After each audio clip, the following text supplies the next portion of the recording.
right. Welcome back, ladies and gentlemen. This is David Patrick Carey with Church of the Eternal Logos, and I am joined by my friend and Serbian scholar, the Posh Redneck. How you doing today, sir?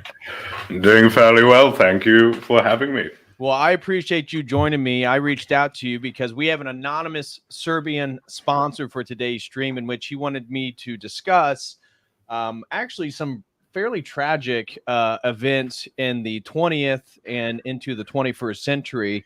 And so I went back and forth, and we're going to do our best to attempt to give a kind of general overview of Serbia, the Serbian Orthodox Church, and just kind of touch upon some of these more recent tragedies that some of you guys may not be aware of. I was not fully aware of.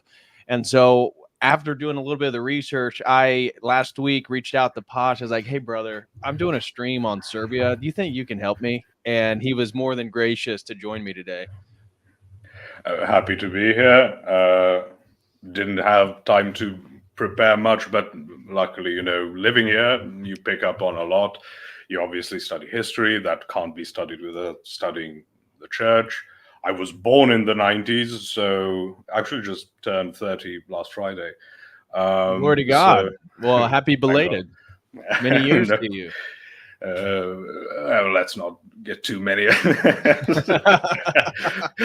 I have to make a joke. You asked to cover tragic events in the Balkans. If you were asked to cover the joyous events, this wouldn't be a stream, it would be a YouTube Shorts. No, that's kind of what I've come to understand by diving in, and that's why I am no expert on Serbia. This was actually very much out of my wheelhouse. I'm more familiar with like medieval history, Byzantine history, and relationship to the growing Serbian Empire.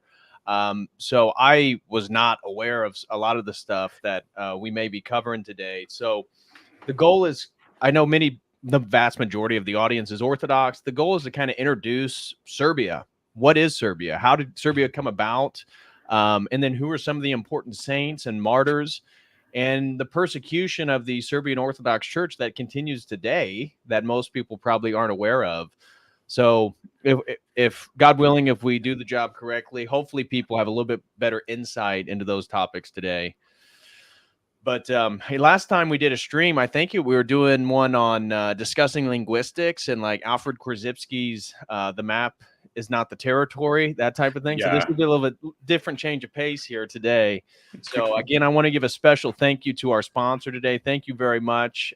He asked to remain anonymous. He may be, I'm sure he is probably in the live chat right now. So if he wishes to reveal himself, he can do so. But he has to remain anonymous, so we'll just say our supportive Serbian sponsor today. But, you already kind of saw the document I put together. Yes. It's quite long, longer than I was expecting when I began putting it together. I was expecting maybe 10 to 12 pages. It's 19 pages long. We're not going to cover in detail maybe everything in the document. And that will be uploaded to my website for any members, and the anonymous sponsor, if he would like it, which he's Serbian, I'm sure he's already aware of everything. He probably doesn't, but I'll send it to him, of course. But we'll be covering a little bit of that. And I just want to, I don't even know where to begin our topic here. Most people in the West don't know much about Serbia, and Orthodoxy, I think Orthodox Christians in the West are much more familiar. And Serbia kind of has a reputation of being pretty based, pretty red-pilled, pretty aware of some of the globo homo stuff that's going on, that's being exported in the West. But I've also talked to a few Serbians, and they discussed that they felt some of that stuff is leaking into Serbia. Maybe this is a good place to get your perspective, like the contemporary state in the 21st century of Serbia. How aware are people of some of the degenerate aspects of Western culture? Because I know Serbia, they're part of NATO, correct? Oh, heavens no. Or they asked to be, right? Of the EU. EU, okay. Right. So basically, almost every party is for it. The majority of the population is against it. But being part of the EU, especially for poorer countries, which Serbia is, it's a massive benefit to the politicians because they get allowances, they get all sorts of benefits from Brussels. So definitely that. We've been almost there since I was a boy, so definitely not not going to get there. I don't think that's right. Well, I've been happy that it seems like Serbia has been a little bit more outspoken in support of Russia, given the Ukraine conflict going on right now. I think we are currently the only country in Europe which hasn't imposed any. Right. They also own a large part of our energy system, so. Well, there you go. Maybe not too much as much as we don't want to die, but nevertheless, definitely we are part of Eastern Europe, which is on the whole more based than the West. Right. But then even when you get to specificities like Serbia, Romania, Bulgaria, we tend to stick out against the LGBT nonsense, right? Against lots of these things. The church is very clear on it as well. But there is one thing which can't be cured, and that's the NGOs. And by NGO, people should just call them FNGOs, foreign non-government, or at least FGOs, like foreign government organizations, because you get a lot of these like, oh, it's a youth organization. Meanwhile, it's pro-LGBT. So has the EU imposed mass immigration into Serbia? I mean, like here in the U.S., we're dealing with, since the Biden administration took over, they tell us the general estimate somewhere around 20 million. I suspect it's probably over 35 million illegals that have come into our country. In total, or in the last? In total, in the last 3.5 years. Oh, geez. Yeah. I've heard estimates of 18 in the Biden. And I saw something in an article that somewhere around 168 nations have been a part of that in regards to people that have come in. But obviously France, England, I mean, London is a minority English city at this point. Not Germany. The only one anymore. You've got Birmingham. And what's the situation in Serbia?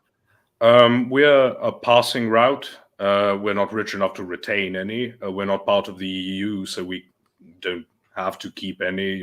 Hungary is currently being pressured massively by the EU and penalized, actually. With Orban seems to be holding strong, though. Yeah, and he's also against this nonsense in Ukraine. It's mad, there was almost catastrophe on Saturday if people didn't follow it, with the authorization for using ballistic missiles or long-range missiles inside of Russia, and that would have been met with retaliation. It's very unstable, but let's not get into that. We still don't recognize even civil unions or anything of the sort. But as far as our government is concerned, it's pretty corrupt, but they have to play like center-right rhetorics.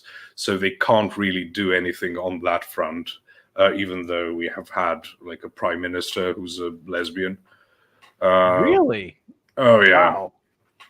Yep. Vile, but well, I saw an article in favor of the LGBTQ stuff, and they made it sound like Serbia is slowly accepting some of that. Yeah, I'm accepting. It's like America accepts John Bolton. No, you just can't get rid of him. Good point. So obviously people are going to spin it. They're going to write about how we're the Neanderthals again, tomorrow. So it doesn't matter. It's all spin doctor work, but the general population is against it. As far as you asked me about the migration, so there was a time where a lot of people were being held up here because the EU will penalize you massively if you don't follow along. So it was just pushing them through. Again, no one stays here. There's not really a lot of reason to stay here if you're looking to get who knows how much money. You won't receive it here. Like our people can't receive it because there isn't any, and that little that there is gets swallowed up in corruption. So that's fun. Right. But we are unaffected by that. I was happy to see that we were actually doing pretty well demographically, even though we have a decrease. It's mostly because people leave for like Germany or Austria to work. Right. But when we had the whole COVID nonsense, a lot of that was stopped and the population increased. So a lot of people have children, 2 or 3. So it's not like what you would see in the West. It's mostly people leaving abroad to work, and a lot of them also come back. So there are pretty bad things. There are solid things. Obviously, I've Kosovo seen, well, occupied. just in preparation for today's stream, I was searching like immigration to Serbia and stuff like that. I've actually found multiple videos. Now, obviously, I'm coming from America, so the search engine, everything's geared towards that. But I saw multiple videos of Americans moving both to Serbia and Russia for the traditional Christian values, which I found very interesting. Putin just said that they were basically a sanctuary city for Westerners. Yes. Homo. I think also Russia was one of the few countries that accepted lots of refugees from South Africa, like the Boers and like the whites there. Right. So yeah, people shouldn't come here and expect everyone to be walking around in cassocks and medieval, clothing, just constantly praying. But it's solid, and it's enculturated as solid still. It will take quite a bit of time to destroy it. One good thing about having tradition that is lived out, even though it was, under almost extinction under communism. We will talk about that later on. Right. But it is reviving. There's like degeneracy, but it's like the classic degeneracy, singers with large breasts and stuff like that. And then constant obvious incursions. Like we have to have the Pride Parade. At one year, we had to have, I believe, 5,000 police officers defend like 20 people. Because it was still less expensive than what would be done to the country diplomatically and economically if we didn't. Right. And the church organizes basically what is called a family procession. So you can find videos of it online. We're not the only ones to do it. Georgia does it. Romania does it. Well, and God bless Georgia. I don't know if you saw Yes. within the last couple of weeks, they banned all of that stuff. Yes. And so God bless Georgia. I'm sure that is to their economic detriment for doing so. But let's hope just economic. Yeah.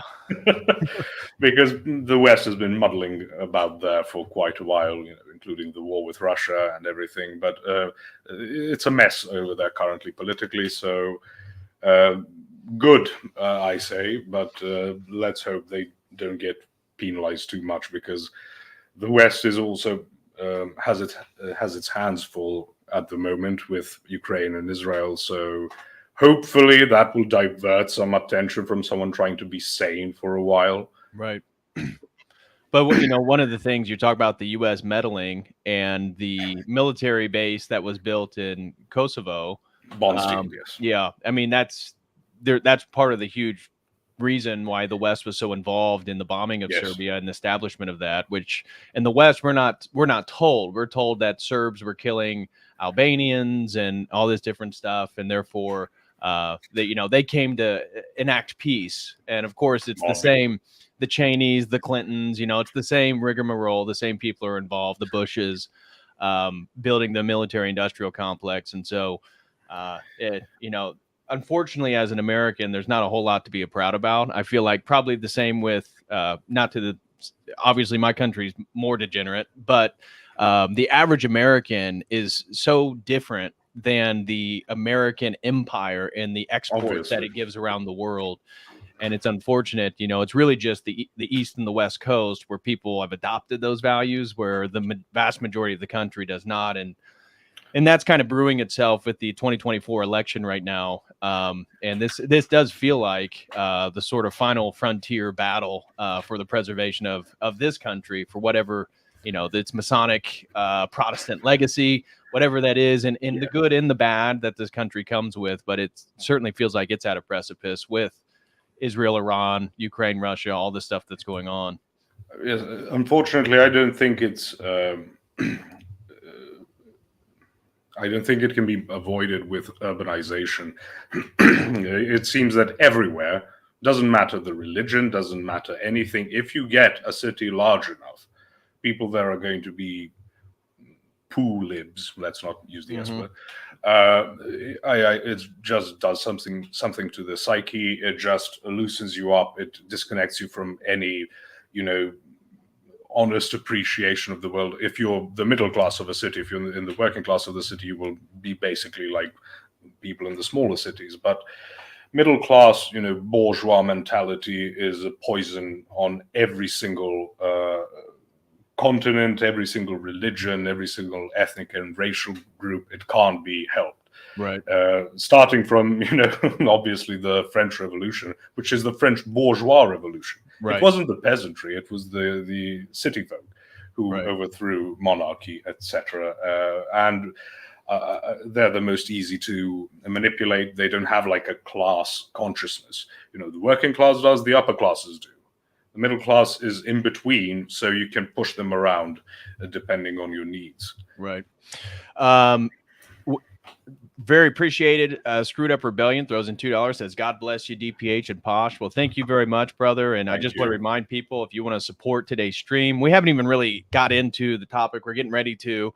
But if you would like to support, or if you have questions or comments, feel free to use Streamlabs, Dono Chat, or YouTube. And for any of our nubs out there, if you want to get a nub wave going and give some COTEL Crew memberships, I know the chat always appreciates that, and that's a great way to support the work. So let's just kind of start getting into the topic here. And I just want to show people a little bit of an overview of what we're going to be discussing here. So obviously the Church of Serbia, the Serbian Orthodox Church, and we're not going to be reading any of these articles. This is just to provide a quick overview, because the vast majority is going to be me and Posh discussing the history, the church, historical events, and that's going to come from a major document that I actually put together. I wasn't planning on it, but I'm no expert on Serbia. So again, major thank you to Posh. But if you guys want to read any of this stuff, this is the link I'm posting in the chat right now to OrthoWiki. This is an overview of the Serbian Orthodox Church. And when we're going to be discussing saints and martyrs, and you can't talk about Serbian Orthodoxy without talking about Saint Sava. He is the preeminent saint of the Serbian people. And again, I have a little bit of an overview of Saint Sava in my article. But if you want to read more about him, I'm sure Posh is going to have plenty to say. So that link, again, I'm just going to share these links in the chat. Here's a list of Serbian saints, and I have a list of generally, I'm not Serbian, so I kind of put together a list about 10 saints that seem to be quite important to the Serbian people. There's a hell of a lot more, and there's plenty that I'm sure I missed. And Posh, he's going to be correcting me throughout the entire stream on the pronunciation of names and places, which I appreciate. But here's, again, a link for a list of all the Serbian saints and their feast days throughout the liturgical calendar. And then we're going to be talking about one of the things is the Concordat crisis. This is going to come when we start discussing some of the more modern tragedies. And this was an attempt, as you can see, in 1937, the government of Milan, how do you say his name, Posh? I'm going to let Posh pronounce all the Serbian names. Milan Stojadinovic wanted to sign a concordat with the Vatican. This treaty would give enormous privileges to the Roman Catholic Church, which was actually a minority church in Yugoslavia. The Holy Synod strongly opposed this treaty and announced that the prime minister and all members of the parliament who voted for it would be excommunicated or excluded from the church. The popular assembly voted for it, but the Senate voted against it, so the concordat was not realized. The patriarch who strongly opposed it died under unclear circumstances, and this is Patriarch Varnava. And I have a little bit of an overview of that in the document, and this was one of the specific points that our anonymous sponsor wanted me to address, because most people in the West had never heard of it. I was not aware of it, but it seems that he was poisoned for his rebellion against the influence of the Roman Catholic Church within Serbian politics. So we'll be discussing a little bit about that, but this little OrthoWiki article kind of gives you an introduction to the patriarch there. And one of the other things that I was not aware of, pronounce this one more time for me. Jasenovac. Yes, Jasenovic's concentration camp. I was not aware of this, and this is really horrific. And so this isn't going to be one to lift your spirits up when we cover this later in the stream. But I'm sure many in the West are not aware of the mass murder and massacre of Serbian peoples in Croatia. And so this was a concentration camp, an extermination camp established in the village of the same name by the authorities of the independent state of Croatia, which is NDH, and that's based on the way that it's pronounced, the words in Croatian, and occupied Yugoslavia during World War II. The concentration camp, one of the 10 largest in Europe, was established and operated by the governing Ustasi regime, Europe's only Nazi collaborationist regime that operated its own extermination camps for Serbs, Romanians, and political dissidents. It quickly grew into the third largest concentration camp in Europe. And so I have a little bit of an overview of that as well. And our anonymous sponsor wanted to bring this to awareness because they did go after specifically Orthodox Christian clergy. And one of the leaders of this concentration camp was a former Jesuit Catholic priest that I uncovered. And so, and not uncover, I'm no detective here. This was just me learning about a lot of this stuff for the first time. But I mean, it was based on what I read. This was one of the worst extermination camps, concentration camps, because the way people were murdered were done personally, like by blunt objects, knives, swords, hangings, starvation, forced labor until people died, which is a little bit different from the narrative that we're told about Germany and, you know, gas chambers with wooden doors, that type of stuff. So, so this particular concentration camp was the way in which they killed the people in it was certainly more personal than the ways that we're even told about some of the Soviet and Nazi methods. So we'll be talking a little bit about this, but if you guys want to read more for your own edification, you can do so with this link right here. And then will be, so the genocide of Serbs and the independent state of Croatia. This is still related to that entire fiasco. And then our anonymous sponsor also wanted me to talk about another topic that I wasn't aware of, which was the Kosovo organ trafficking and how the claims were exposed. And so I have a little bit of an overview of this as well. But this article, which I found, because I did find some articles trying to downplay this as sort of Serbian hysteria, that it wasn't substantiated. But this article that I found from the Balkan Transitional Justice news journalist system or website actually verifies how this has been proven. And even the EU investigative teams have proven that, in fact, the KLA fighters were harvesting organs, particularly kidneys, out of Serbians and murdering them and trafficking them at substantial scale. So I'll just share this article if you guys want to read this. Again, we'll have an overview of it later in the stream. And then I wanted to highlight, of course, when we're talking about Serbian Orthodoxy, every Orthodox Christian is going to be familiar with the importance of Mount Athos. And Hilandar is the only Serbian Orthodox monastery on Mount Athos. So I just wanted to bring this up. And it was founded in 1198 by Stefan Nemanja. Yes. Well done.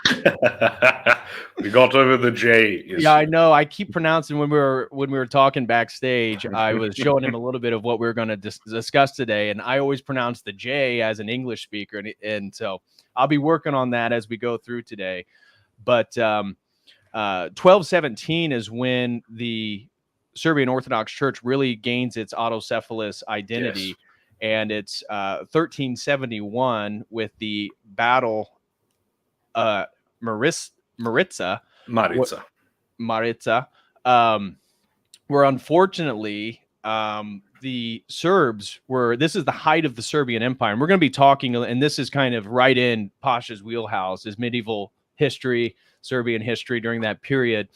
And so Serbia was actually a very strong empire. And this is in the waning stages of the Byzantine Empire, when the Ottomans were taking over and conquering more and more land. And so the Serbs, along with some Austrian Hungarians, they began to take on a crusade. And unfortunately, at the Battle of Maritza,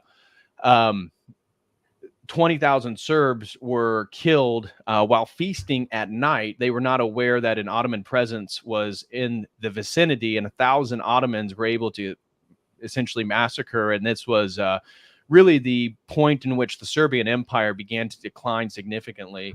And so, as you can see in this graph here, that tan, this was the Serbian Empire. And you can see it goes all the way down to Mount Athos into... at that point, I don't know what it's showing here, but they controlled Athens. Much of the Western Balkans was under Serbian control.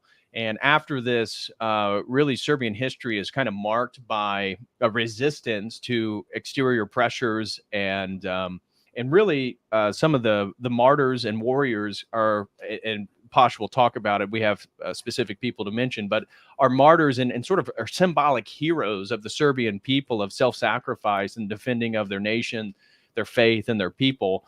And that's still characteristic of the Serbs today, which is one of the inspiring points that we'll discuss, is just the Serbian resistance and their ability to stay together and have a sort of national identity.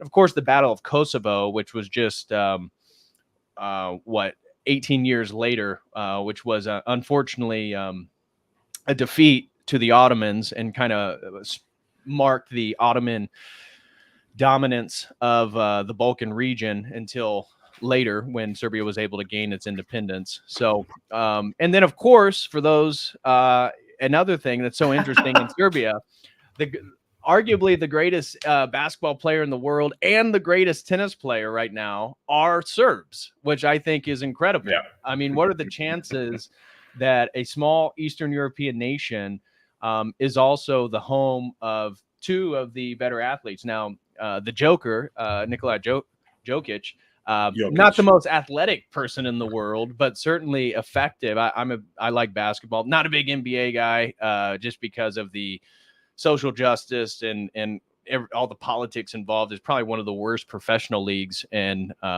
American sports. But I always root for the Joker, just because he's open about his Orthodox Christian faith, as well as Novak Djokovic.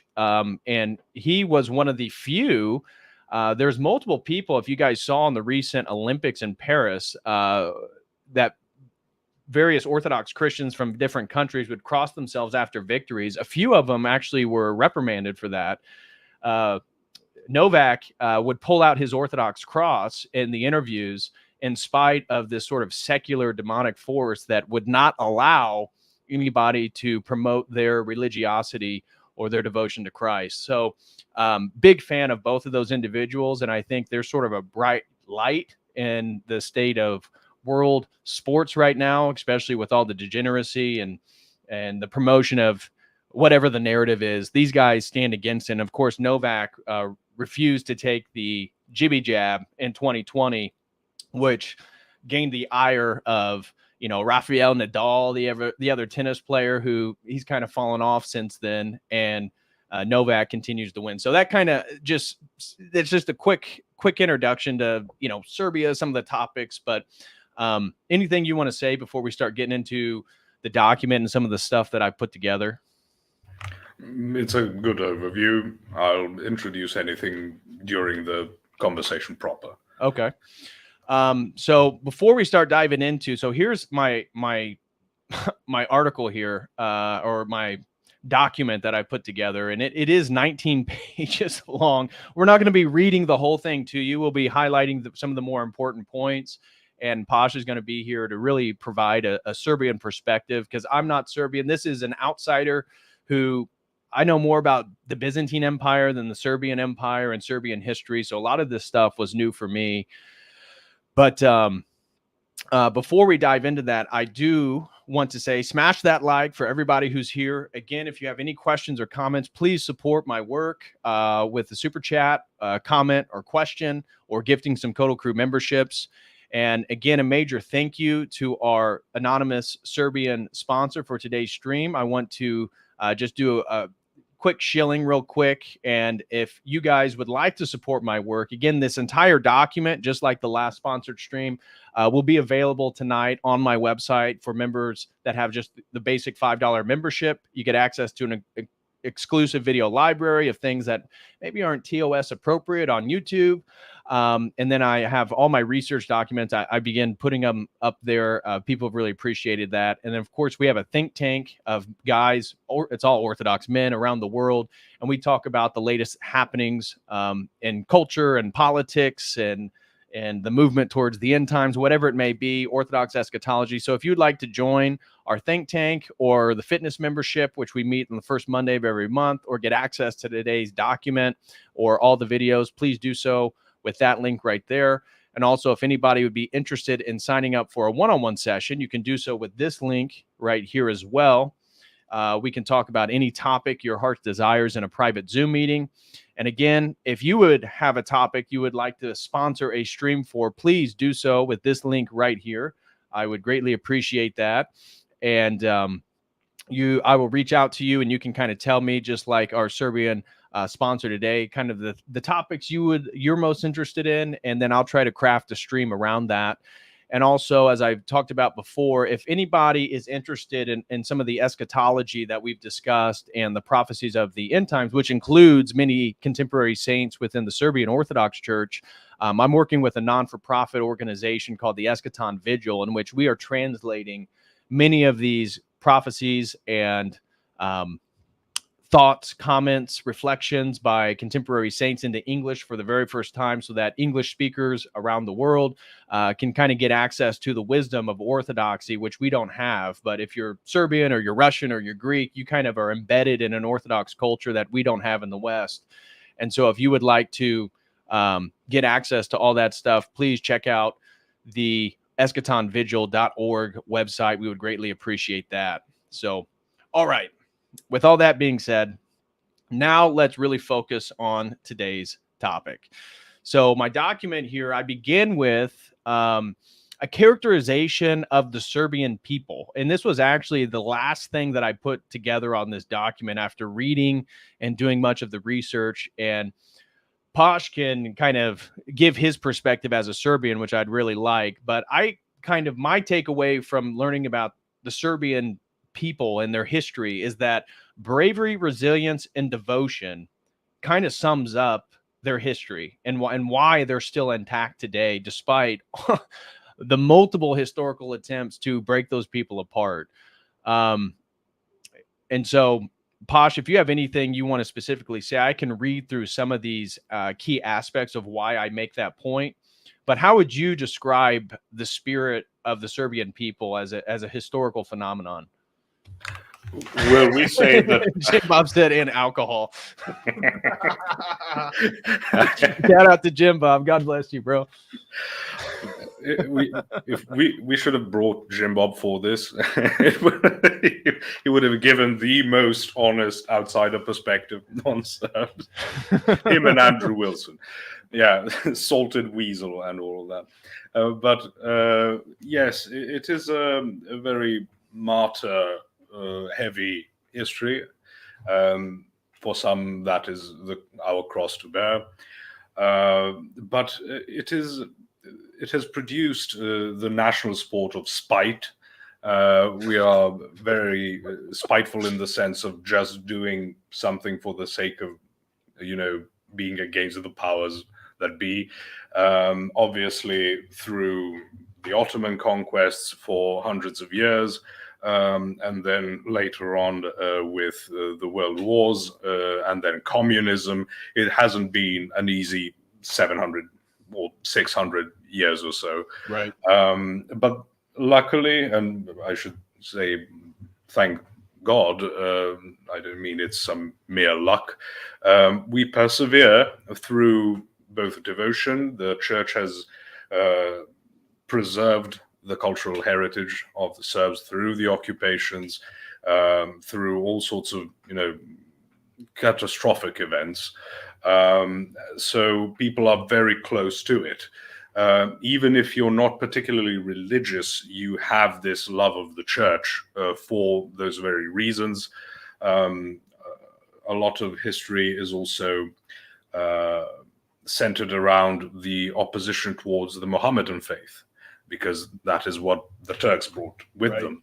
So you get very grounded in it. And I think it was St. Cosmas Etolos, who is a Greek, and they were in a similar position. I believe he said, Holy Orthodoxy has two eternal enemies, Mecca and Rome. True. So that is where we are as well. You have constant pressures from the West because we are on their doorstep, and then from Islam from the southeast, and then obvious what every nation had to deal with, which is constant war with their neighbors. Mm-hmm. And that breeds a warrior spirit that has its downsides, obviously. A lot more of people that is a lot more fiery than is sometimes warranted. But it also meant that we survived as we are and haven't been just melted into this global village, as it's called. And I don't know if we should discuss, certain. Well, I have a bit of an overview of the history. Okay. So let me just read a few of these. And again, any reflection you have, any correction, and that, I want you to please correct me, because I'm sure I probably got some things wrong. But the number one was bravery and military prowess. From my research, this was one of the key features that kind of defines Serbia and its resiliency, and that the Serbian people have a long tradition of military valor stretching back to the early medieval kingdoms, from the battles against the Byzantine Empire to their struggles against the Ottoman Turks. Serbs have constantly demonstrated courage in defending their land and people.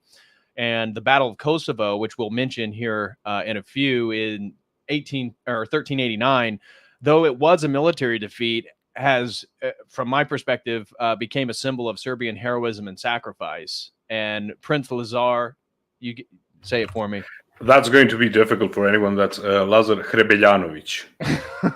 And his armies stand against the Ottoman Empire is celebrated as a heroic act of resistance, embodying the idea that it is better to die in honor than live in subjugation. This ethos of bravery and self-sacrifice has permeated Serbian culture and national consciousness ever since. Again, any comments you have, feel free to chime in. Right. So there were also wars with the Bulgarians, with the Hungarians. That's just to add to what is said there. The Battle of Kosovo is obviously like a center focal point for our history. It is, as you've written down, it is better to die with honor, and that has stayed the stubborn-headedness of the Serbian people throughout history. Sometimes it would have been much easier to pick a different path, but the spitefulness won't let up, and we go into massive death, but we came out of it, victorious ultimately.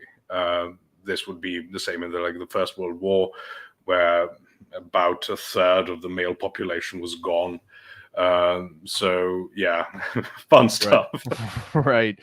And then the next point is you can't know or understand Serbian history without understanding the importance of the Serbian Orthodox Church. And the Serbian Orthodox Church has been a cornerstone of Serbian identity, providing spiritual and moral guidance throughout centuries of hardship. The church not only shaped the cultural and religious life of the Serbian people, but also served as a protector of national identity during periods of foreign domination. The church's saints, such as Saint Sava, the founder of the Serbian Orthodox Church, and Prince Lazar, who became a symbol of martyrdom after the Battle of Kosovo, are revered as embodiments of the Serbian spirit. The church has been the source of strength, unity, and resistance against efforts to suppress Serbian culture and faith.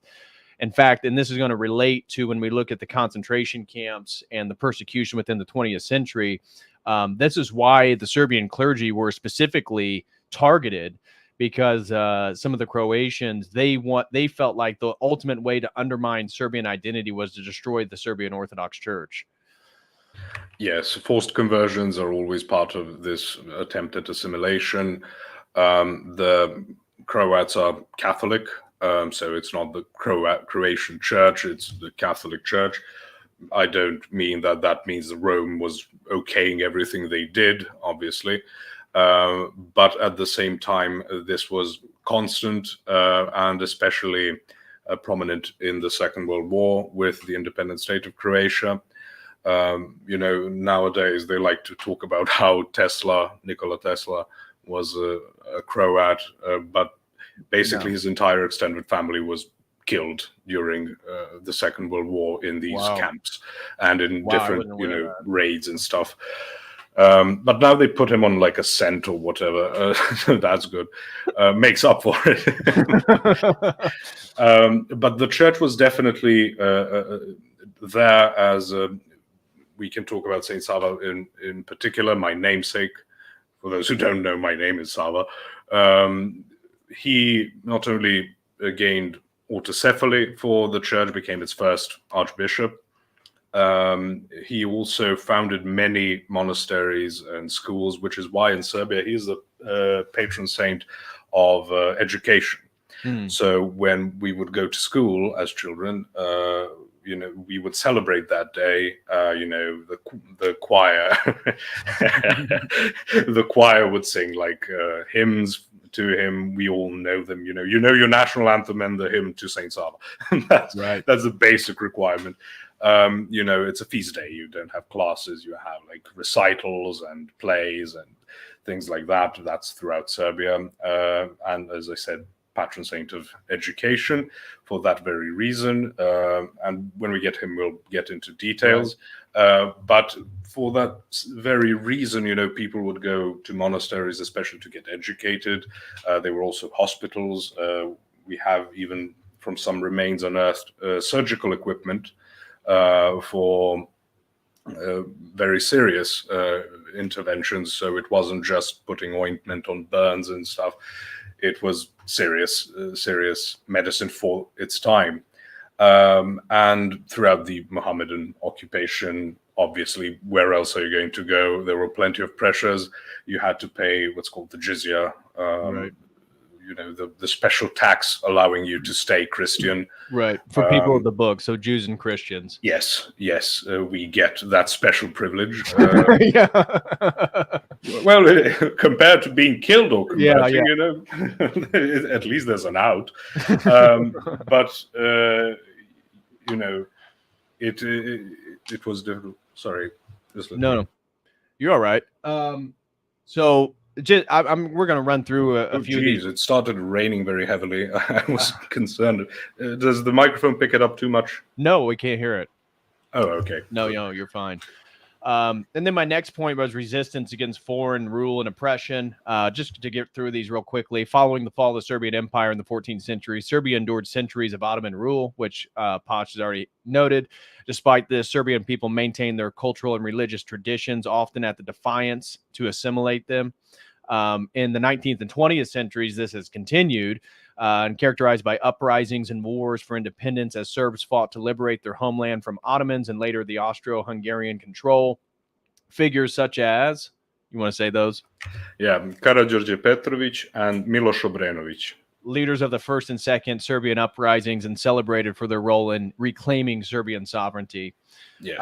World wars, modern conflicts, Serbia's role in World War I, particularly the heroism of the Serbian army in battles such as the defense of Belgrade and the retreat through Albania, solidified the nation's reputation for bravery. Despite being vastly outnumbered and facing great hardships, the Serbian forces displayed remarkable resilience and contributed significantly to the Allied war effort. During World War II, Serbs were among the first in occupied Europe to rise against Nazi Germany, with the royalist Chetniks and communist partisans both engaging in resistance. The post-war communist period, marked by oppression of the church and political repression, did not diminish the Serbian people's commitment to their identity and traditions. And of course, the wars of the 1990s, which we'll be discussing as well, following the breakup of Yugoslavia, once again tested the Serbian spirit Amidst the chaos and violence, many Serbs displayed courage in the face of adversity, striving to protect their communities and cultural heritage. And so some of these last two we'll kind of skip, but you get it: cultural and spiritual resilience and devotion to the homeland and people. And so now we can start getting into some of the key historical events highlighting Serbian bravery. These were just a few that I wrote down. Obviously, the Battle of Kosovo, the first and second Serbian uprisings, World War I, and such. So the history of the Serbs begin with how did Serbia become occupied by Serbs? So it really was part of a mass migration. So before the arrival of the Serbs in the 6th and 7th centuries, the Balkans were inhabited by Illyrians, Thracians, Greeks, and Romans. And the Roman Empire's influence was significant, particularly at the establishment of the provinces of Moesia and Dacia during the 6th century. The Balkans were a melting pot of various cultures. And then the Slavic immigration, Slavic tribes began immigrating into the Balkans during the 6th and 7th centuries, gradually settling in the region. These migrations were part of a larger movement of peoples during the decline of the Western Roman Empire, which did a whole stream on covering the fall of the Western Roman Empire. And this leads into the formation of the Serbian tribes and the state and the territory that is still present-day Serbia. Early Serbian tribes organized themselves into principalities, the most notable being Rasia. Rashka, we would Rasha, say, but okay. You could pronounce like that. And the other one is Duklja. Duklja. The Serbian tribal confederations were loosely organized and often subject to stronger neighboring powers like the Byzantine Empire and the Bulgarian Empire. And then we have the very important point, these next two, the Christianization of Serbia. So the Christianization was a gradual process influenced by Byzantium and missionary activities from Constantinople. The Byzantine Empire played a critical role as many early Serbian leaders sought alliances with Byzantium. The conversion to Christianity began in earnest under Byzantine influence, reinforced by the missionary efforts of Saints Cyril and Methodius, who spread Christianity in the Glagolic script, the oldest known Slavic alphabet among the Slavs. Okay, so I should mention a couple of things because it is important because this is a Serbian Orthodoxy, not Serbian history primarily. Right. So we have Saints Cyril and Methodius, also known as the Apostle to the Slavs. Right. There are people in the chat challenging the Slavic migration theory. It's not that anti-mainstream, but that is the general consensus. You know, okay. You've got the Southern Slavs, which we like Serbs, Croats, Bosnians, Montenegrins, North Macedonians, and Bulgarians. Depends on whom you ask, because they got their name from the Bulgars, who are Central Asian, etc. Very prominent in memes, local memes, depicting them as basically Mongolians. But nevertheless, you know, you've got the Southern Slavs, you've got the Western Slavs, like your Poles, Slovaks, Czechs, etc. And then you've got the Eastern ones, the Russians, Ukrainians, Belarusians, etc. Right, but back to our topic of Cyril and Methodius, the apostles to the Slavs. So they are sent, I believe, from Thessaloniki. I may be wrong on that. I believe you're right. Yeah. Okay. So they begin this mission. You have also the prominent document called Miroslavljevo Evangelje, or the Gospel of Miroslav, which is not any apocryphal text. It is a translation of the gospel for a nobleman called Miroslav, and it is very, very prominent early Slavic writing, even though it's a translation. The Saint Cyril, if you have heard of the Cyrillic script, right? It was not invented by Saint Cyril. He invented, as it says there, Glagolitic, as we say, Glagolica. But it was a very confusing script. It's a very unique thing. You can look it up if you want to see it. But their students, we call them Clement and Naum, probably Clement and Naumius, something like that in English. They created a much more Greek-like writing system. and named it after Saint Cyril. So that's why we have the Cyrillic script, which is still present in Serbia, North Macedonia, Montenegro, Bulgaria, Ukraine, Belarus, Russia. All the funny letters you might have seen there. Obviously, they develop on their own accord. Serbian writing system undergoes a reformation in the mid-19th century. It became standardized, much easier to learn because it was adapted to the modern phonetics. So if you want to learn to write and read Serbian, it's much easier than going for any of the others. But the grammar is still hell, so good luck with that part. So yes, that's I think worth mentioning, because nowadays you will find actual strife between people, Serbs and Croats especially. We have the Cyrillic, they have the Latin script, even though in Serbia we learn both, primarily the Cyrillic script. But people literally get into fights over these things. So it's important to remember how important the writing system itself is, because it's a cultural marker. It means we are Eastern Orthodox, you write like the Catholics, etc., etc. So I think that's worth mentioning. No, absolutely. And then why Serbia is Orthodox and not Roman Catholic. This is a really important point in the 11th century. So the growing rift between the Western Roman Catholics and the Eastern Orthodox Christian churches culminated, as everybody knows, in 1054 at the Great Schism. Serbia's choice to follow the Eastern Orthodox tradition was influenced by its geographic and political and cultural ties to Byzantium rather than Rome. And the decision to align with Eastern Orthodoxy set Serbia apart from its Western neighbors, such as, again, the Austrians and the Hungarians, shaping its religious and cultural identity. Yes. So it's nowadays taken for granted, that we are Orthodox, but, Croats aren't very far away from us, right? Yet they're Catholic. Right. So the difference being that if the Serbs accepted the Catholic positions, you would just think of Bulgaria and Greece, maybe as the front where the Catholic influence ends and Eastern Orthodox begins. So the Nemanjić dynasty, which we'll mention soon, will have played a role in this, because people also choose on ethnic lines, people choose on, as you wrote, cultural lines, but also constant intermarriage between the monarchs with Byzantium and not with the Catholic states. So that has remained like a hotspot, like the end of Catholicism, the beginning of Orthodoxy. Also, you have Bogomilism. I'm sure you're right. That. The Gnostics. Yeah, that's mainly in Bosnia. But if you ask the Muslims, Bosniaks, those were actually proto-Muslims or something. So, interesting. Yeah, there's a reason why, how every place has like its stereotypes.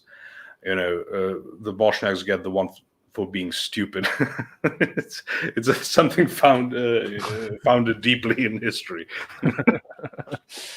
Well, that kind of brings to the next section, and feel free to speak. I don't want to read this whole document to you guys as we go through, because I put so much here. So I'll just kind of discuss some of the bolded points here. So the rise of the Nemanjić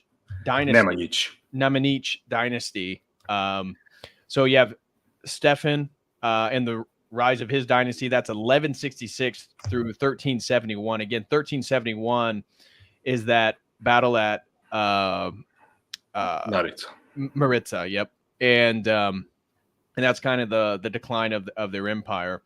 And then the recognition of the Holy See of Constantinople. So their full autocephalous identity occurs in 1217. And the founding of the Serbian Orthodox Church is, from what I saw online, the official date is 1219. And that is, again, Sava, the youngest son of Stefan, became the first archbishop of the autocephalous Serbian Church, securing its independence from Constantinople. Yeah. So Stefan Nemanja, known by his monastic and saint name, Sveti Simeon Mirotočevi, Saint Simon the myrrh-flowing, because his remains produced myrrh. He started basically this tradition of, abdicating the throne and going to a monastery. After a while, Saint Sava, who was the youngest son, by his name was Rastko. Prior to joining the monastic order, he became Sava, and he basically ran away from home, joined a monastery. It's not like today where people would just know who you were, but at that point it was too late. So his elder brothers, started fighting amongst each other for succession. He reconciles them, which is also why he's very important. He's known as the reconciler. The middle brother becomes the next king, Stefan Prvovenčani, the first wreathed, which follows the autocephaly of the church, because you need an archbishop to appoint you a king. Prior to that, you have like the Grand Duchy, etc. But yeah, are we going to go back to to Stefan Nemanjan's and Saint Sava? Sure. I mean, we have. I mean, later on we're going to. Yeah. Okay, so let's not say everything right now. Yeah, and then again, you can speak about this. Is it Dushan? How do you pronounce it? Yeah, Dushan. Dushan. Stefan Dushan is Serbia reached its greatest territorial extent. Again, that's the map where Serbia basically went all the way down to Athens and controlled much of the Western Balkans. And so he's proclaimed himself emperor of both the Serbs and the Greeks. And during this time in 1346, the Ottomans were on the move. The Byzantine Empire was falling apart, and the Ottomans had all the power. And this was also the height of the Serbian Empire. And so the Serbs, as being Orthodox Christians, Dusan proclaimed himself the new king, the new Roman emperor of the Serbs and the Greeks. And this kind of marked the peak of Serbian power. And I noted that he had the Dušan's Code is a comprehensive legal code that became the cornerstone of Serbian law. Yeah, he introduced what we call Dušanov Zakonik, and it is a pretty comprehensive law, which also punishes, for example, nobles for killing a peasant, which is pretty unprecedented in a lot of places. Obviously, the punishment isn't as severe as if a peasant killed a nobleman, because that's not how society worked back then, especially with the nobles being the backbone of any military with, cavalry and stuff. But we should mention what I told you before we went live, that Stefan Dušan was 7'1". Yeah, that's amazing. Imagine that in the medieval period is a sort of emperor king is 7 foot tall. Would be so intimidating. He's taller than Nikola Jokic. Wow. Actually, he's taller than the Joker. So yeah, an incredible military mind, not very good for the church, but if we get to that later on, that might be worth mentioning. But well, you can mention that now. I don't know if because he's not venerated. Is he venerated as a saint of the church? No. I don't think I have him in my list of 10 saints. No. So feel free to say whatever you want to say about him now. Yeah. So he basically twisted the arm of Constantinople to get a patriarchate, to get the Serbs to be Serbian church to be declared a patriarchate, because he conquered basically everything, and the Byzantines couldn't do much even without that, considering the Ottoman incursions. But he twisted their arm for that. That almost broke like the church in half. But then also later on, I told you the story, he brought his wife, who was very sick, he brought her to Mount Athos to find healing. And since it was forbidden for women to step foot, still to this day, to step foot, I'm mentioning specifically, on Mount Athos, he had her carried around constantly by servants. So she never stepped foot on Mount Athos, which was important. There's also like an olive tree he planted there. It's still there. That's a fun fact. Also, wasn't particularly nice to his father, let's say. So all of these factors come in to make sure he wasn't a saint, wasn't considered a saint later on. And he died, some say assassination, some say something else, but he didn't follow the route of ending up in a monastery, etc. So there wasn't even much time for repentance. So he's not recognized as a saint. There is a fresco of him with the halo, which was commissioned, but he's not a saint. As impressive as his secular rulership was, his son, I don't know if you have mentioned his son. He was kind of a weak. He's called Uroš the Weak. Oh, there we go. Yeah, in Serbian, Uroš Nejaki. Technically, Nejaki means not strong. So, right. So, did another gentleman basically kind of ruled the empire during his reign? Did he not? Yeah, he preferred to pal around with and ignored a lot of his father's advisors and etc. And the empire fell apart very quickly. So it's from this point that you get then to later on the Battle of Marica, and ultimately the Battle of Kosovo. Even though it took still some time for all Serbian lands to fall, that was basically the deciding. He died like the following winter after the Battle of Marica. Yeah. Yeah. So it was pretty soon after. And yeah, from what I was reading, he's not held in high regard by Serbs. No. So especially because he was a bit of a brat, as Petar Subotic mentions in the chat. He beat Hungarians twice, and who can't beat Hungarians? Yeah, the Hungarians much more used to the plains. So when you get into forested territory, they don't really shine. No, I'm serious about that. Hungary is a very flat land, and they're also from the steppes in Central Asia and stuff, named after the Huns. I mean, that shouldn't surprise anyone. So, you get a problem when you started trying to adapt to more mountainous regions, forested regions. It's also what stopped the Huns. Can't really get through the forests in Germany because what are you going to do? Ride light cavalry into it? Not working. Right. And then my last point here before the Ottoman conquest, and then we'll get into modern Serbia. So feel free to sum up anything you want to particularly make a point of regarding the medieval period. I think for some Orthodox Christians, they would assume, well, if Serbia is Orthodox, I'm sure they had a great relationship with Byzantium, which actually wasn't the case. And so throughout history, and I made a point of this, Serbia maintained a complex relationship with Byzantium.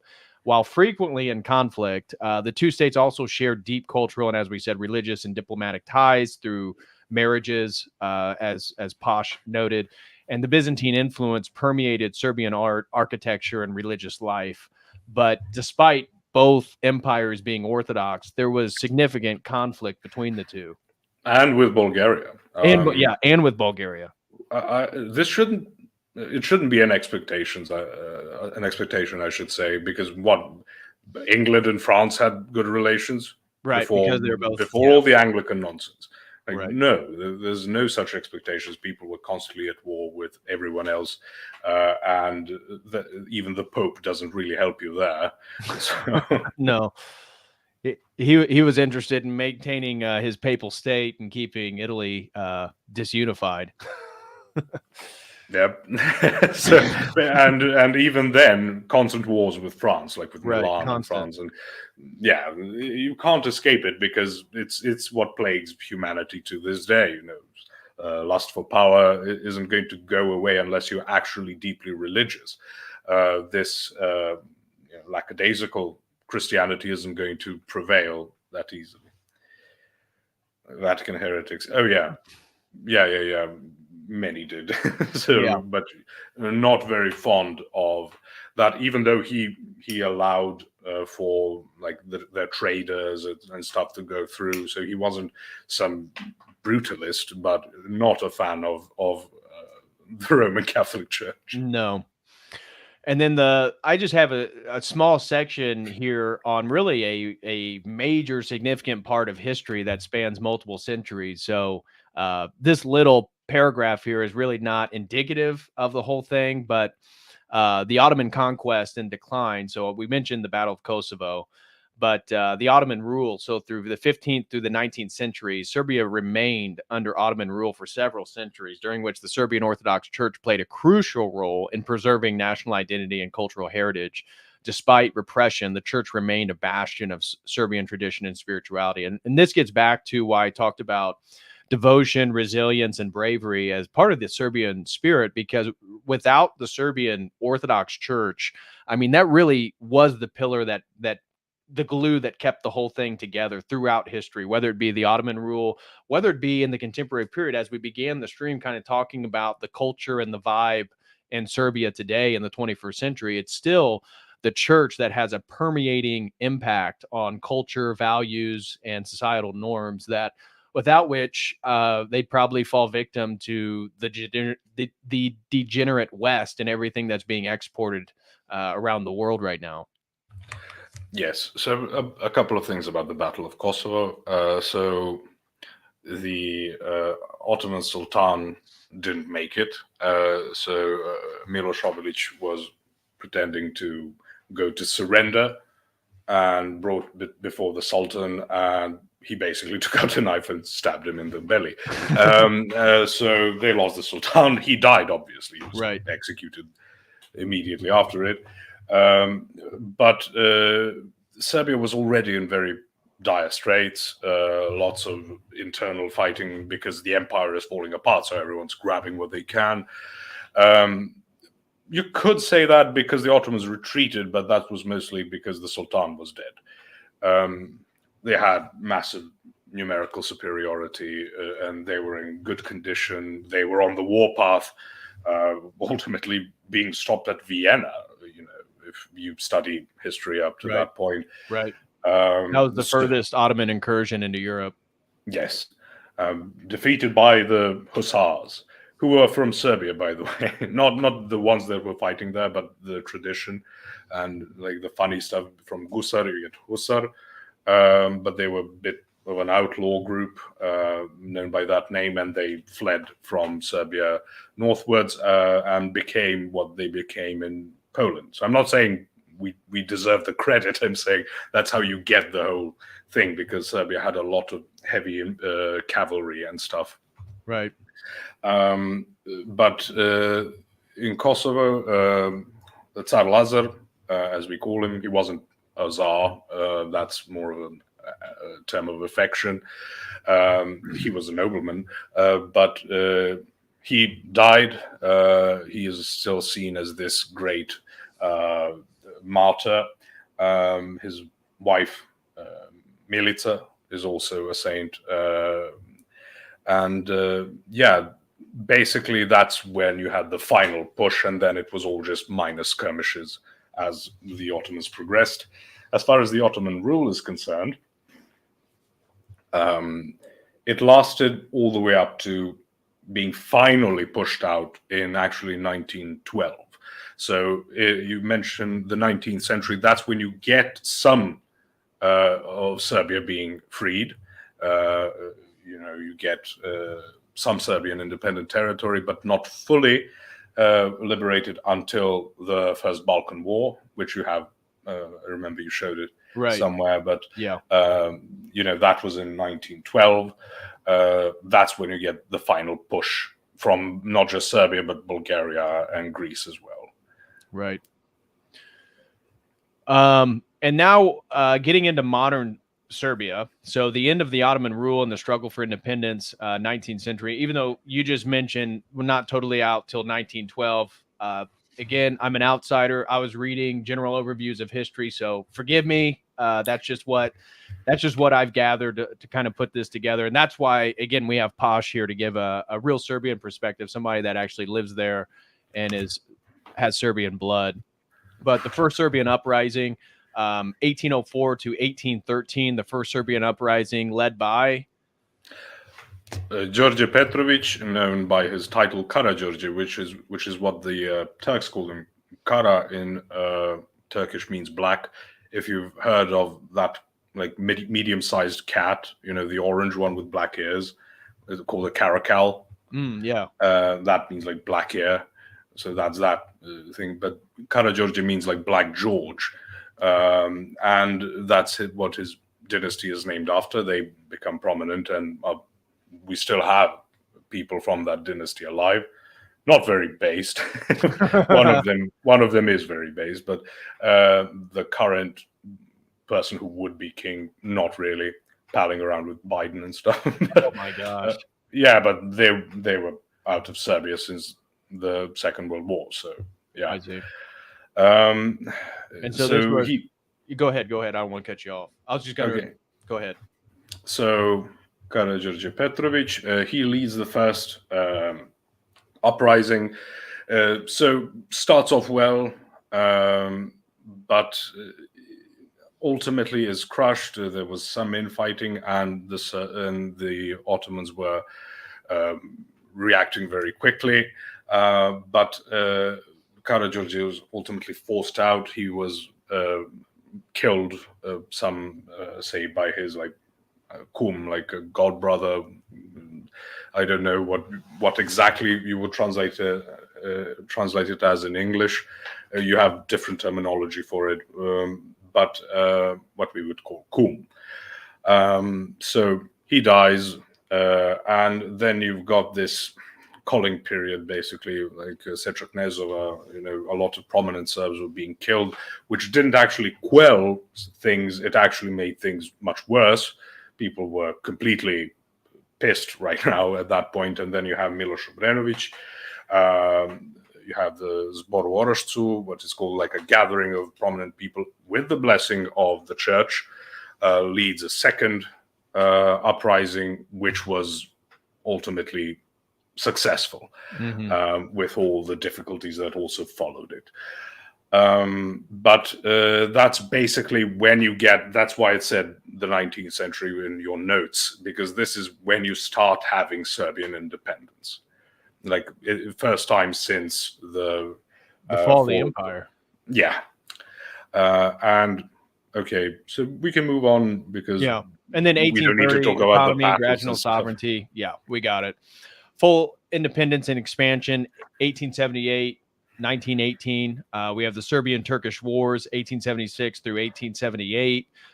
Berlin Congress, 1878. The Treaty of Berlin formally recognized Serbia as an independent state, free from Ottoman control.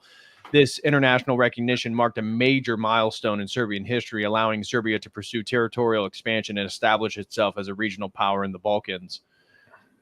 This is followed by the Kingdom of Serbia, 1882. In 1882, Serbia was proclaimed a kingdom under King Milan I of Obrenović.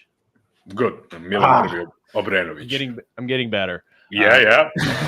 No J's, so it's a bit on the easier side for you. But yeah, reflecting its growing political and military strength. However, the kingdom was marked by internal instability, including struggles between Obrenović and Karađorđević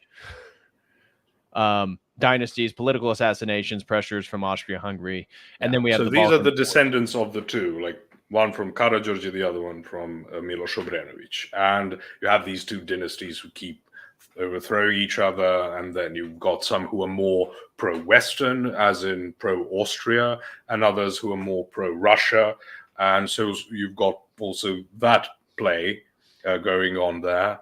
But basically, anyone who was nice gets murdered. Anyone who wasn't does pretty well. So, lots of instability. I keep making those jokes. And I don't want to laugh every time. So that's basically what's happening in this period. Lots of instability, but at least there's freedom, freedom of religion is reinstated. Maybe something, I don't believe you have this mentioned in your notes. There's a big migration at one point after the failure of the first uprising, when a lot of Serbs move to what would be southern Hungary and become like this border. The Hungarians accept, but under the condition that the Serbs live on the border and serve as a sort of like a frontal group, to fight there, maybe even make some incursions into Ottoman territories. But that was basically the deal. Right. You can stay here, but you are like the border guard. Right. So there's that. Maybe this would also later on. There's still Serbs in Hungary. There are also lots of Hungarians in northern Serbia and stuff like that. Because Hungary, even later on, wasn't really seeing eye to eye with Austria. Austria was the more bellicose one. Hungary was sort of like, right. we just prefer, oppressing the people under us right now, including the Catholics. There were people who they want. I think in Slovakia, someone wanted to appoint a Slovak priest, Catholic priest, and the Hungarians weren't having it. So again, if people want to say nowadays, oh, you're just a bunch of ethnic churches, you don't cure that with Catholicism. What's cured it to an extent is just modernization and the post-Second World War mentality, where nationalism is the worst thing in the world, unless it's to be against the Soviets. So, right. Yeah. And then I had this right here. The First Balkan War in 1912 saw Serbia, Greece, Bulgaria successfully expel the Ottomans from most of the European territories. In the Second Balkan War, Serbia fought against Bulgaria to secure its territorial gains in Macedonia. And then I don't want to spend too much time on these. I'm just going to read the bolded points. Again, this document is going to be available at the website for any members. So if you guys want to use this document potentially to dive deeper in some research, it'll be available for anybody. And again, if you have any questions or comments, or you want to support my work and research, feel free to send in a super chat or any comments. World War I, everybody's going to know about the assassination of Archduke Franz Ferdinand.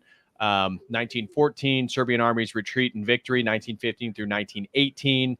Formation of the Kingdom of Serbs, Croats, and the Slovenes, 1918. And then we get into World War II and the socialist Yugoslavia, 1941 through 1991. Axis invasion and occupation, establishment of the socialist Yugoslavia in 1945. And then the economic development of ethnic tensions. While Yugoslavia experienced economic growth and relative stability under Tito, underlying ethnic tensions persisted. The suppression of nationalist movements and economic disparities among the republics sowed seeds of discord that would later explode after his death in 1980.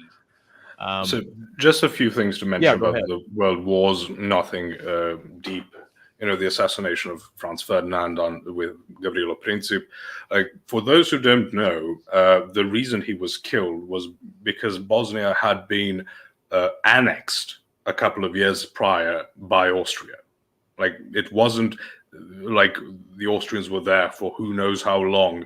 You just managed to get rid of the Turks and have the Austrians waltz in. That's a great joke, waltz in, if you know about Austrian music. And that's why you had this passionate hatred, because this was an occupier. And the first war, to talk about the warrior spirit and stuff, you get initial pretty good results against the Austrians, because Austrians are basically like the less mentally developed younger brother of Germany.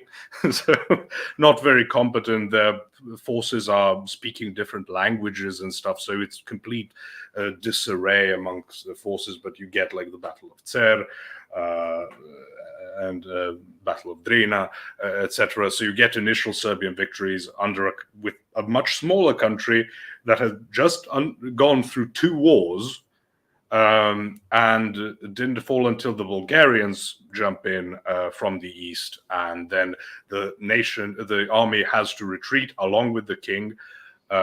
Serbia technically never surrendered in the First World War. And then you get the retreat through Albania, which you mentioned.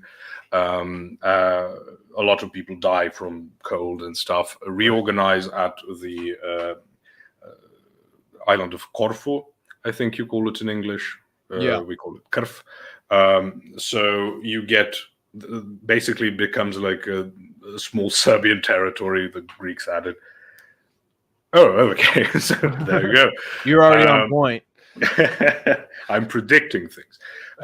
So that's where you start organizing, like people start being able to eat. You have a lot of poetry from people dying from eating after not eating so long, you know, so you just get massive attrition just from basics. But ultimately reorganized, then you get the what we call Solunski Front, which is the front at Thessaloniki. And then you get this massive push back into Serbia through Macedonia. The Bulgarians surrender basically immediately. Pretty pathetic, but okay. And then all the way up into Croatia. And there's even a point in Vienna where it says here, up to here, the Serbian knights advance. So they were pretty nice about it. You know, okay, fair game, fair game.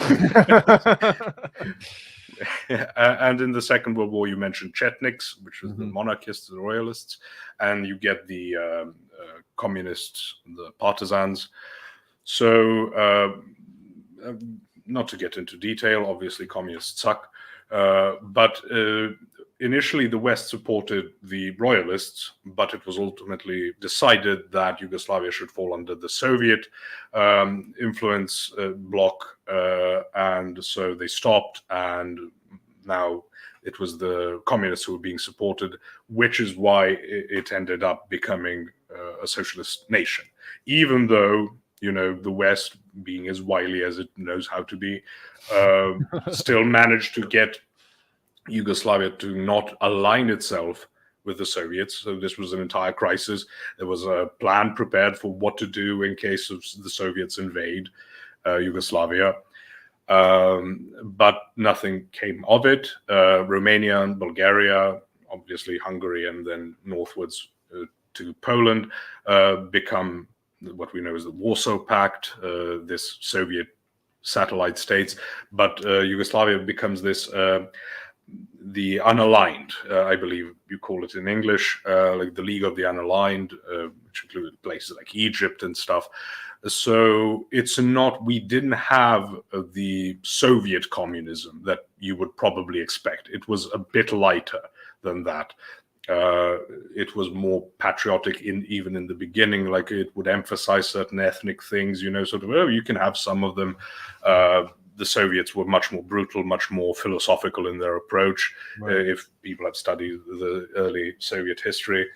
So do you have a mention for that later on, so we can come back to the to like the communist period? Well, when we start talking about some of the concentration camps, I mean, I don't know if I have a specific section just on the communists. Okay. But we'll be this is just the overview of modern Serbia, and then next section is getting into some of the saints, important saints and martyrs of Serbian history. So feel free to discuss anything you want. I'll just, if I feel that something should be mentioned, I'll mention it. Okay. So the next point that I brought up is the breakup of Yugoslavia and the Yugoslav Wars, 1991, 1999. Of course, this is going to end with the NATO bombing by U.S. support of the Serbian people. So we have the disintegration of Yugoslavia in 91 and 92. This is the collapse of communism in Eastern Europe, and the rise of nationalist movements led to the disintegration of Yugoslavia. Slovenia, Croatia, Bosnia, and Macedonia declared its independence between 91 92. We have the Bosnian War, 92 95. And then Kosovo conflict and NATO bombing, which people in the West are going to be more familiar with, probably not that familiar with, and certainly not from a Serbian perspective, because the general narrative in the West is that the Serbs were the bad guys, and the West was coming to substantiate peace. Yeah, we were like a mini Germany. We could just bully everyone around us. That's basically the narrative. Right. And then post-Yugoslav Serbia, independence and modern challenge. This is 2000 to the present. So the fall of Slobodan Milosevic. Milosevic, and then the State of the Union with Montenegro, 2003 to 2006, and then Kosovo's unilateral declaration of independence, 2008, and then path to European integration. We talked about the EU. And then modern challenges. Today, Serbia faces complex set of challenges, including balancing its traditional ties with Russia, which, of course, is becoming quite apparent with the Ukrainian-Russian conflict. And, Serbia is standing strong in its relationship with Russia, while other nations are bending the knee to the West. And the aspirations for EU membership, managing ethnic relations within its borders, and addressing economic modernization. The legacy of the 1990 conflicts continue to influence Serbian politics and society to this day. And so key takeaways: national identity and independence, complex regional relationships, as Posh has been highlighting here, and then cultural resilience, again, modernization and integration. The next section I have, unless there's anything that you want to mention, was getting into some of the important saints and martyrs that I was going to present. Right. So a general overview. So you did mention like economic progress under Tito and stuff. That's all bunk. I mean, it was real in a certain sense, but financed through, I believe, the lowest inflation rate that was even under Tito. It only got worse. I believe the lowest inflation rate in Yugoslavia was about 25%. So that's basically debasing your currency by a quarter every year. So that was part of how it was financed. A lot of borrowing from abroad, a lot of money given freely, basically, by the West to not join the East and by the East to not join the West. Sort of getting paid by both sides to stay in the middle. So everything you could imagine. So when you listen to atrocities and horrors in like the Warsaw Pact and the Soviet Union proper, you don't get that here with like, oh, no one has anything to eat, these famines, these horrors and stuff. No, people were having it pretty well because the government could afford it, because it didn't even plan to stick with the money, it's just which was still a massive part of the independence ploy. No one wanted to be stuck with the bill, basically. Right. But it was, Yugoslavia was incurring massive debt. Its economy was just there for show, basically. It had this intentional placing of, you get your let's say some raw material in Bosnia. You don't build a factory to process it in Bosnia. You build it in Croatia and then assembled in Serbia. Sort of to create like a bonding agent, right? Which didn't work out, but it also meant that after things fell apart, now you have nothing. Right. No one has anything, because the raw materials, what you do with them, you can export them, but you have to find someone to export them to. You process them, what are you going to process? You assemble them, what are you going to assemble? So that's part of why everything, economically, everything is in pretty dire straits. But you will also get a cultural problem with our boomers, who are all like, oh, back in Tito's days, we had, literally, you did have, like, the government would pay for your vacation and stuff like that, which sounds great until you have to pay for it. Right.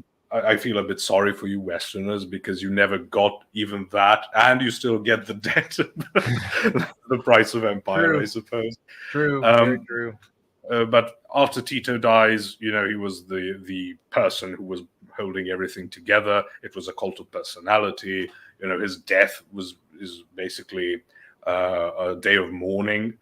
And I remember my grandparents telling me, because they were all in education, working in education. So you would get like this black book to sign your name and describe how much you mourn for Tito. Yeah. So you can't imagine how mournful people were. Wow. Things start really going downhill from that, because now there's not even that central figure.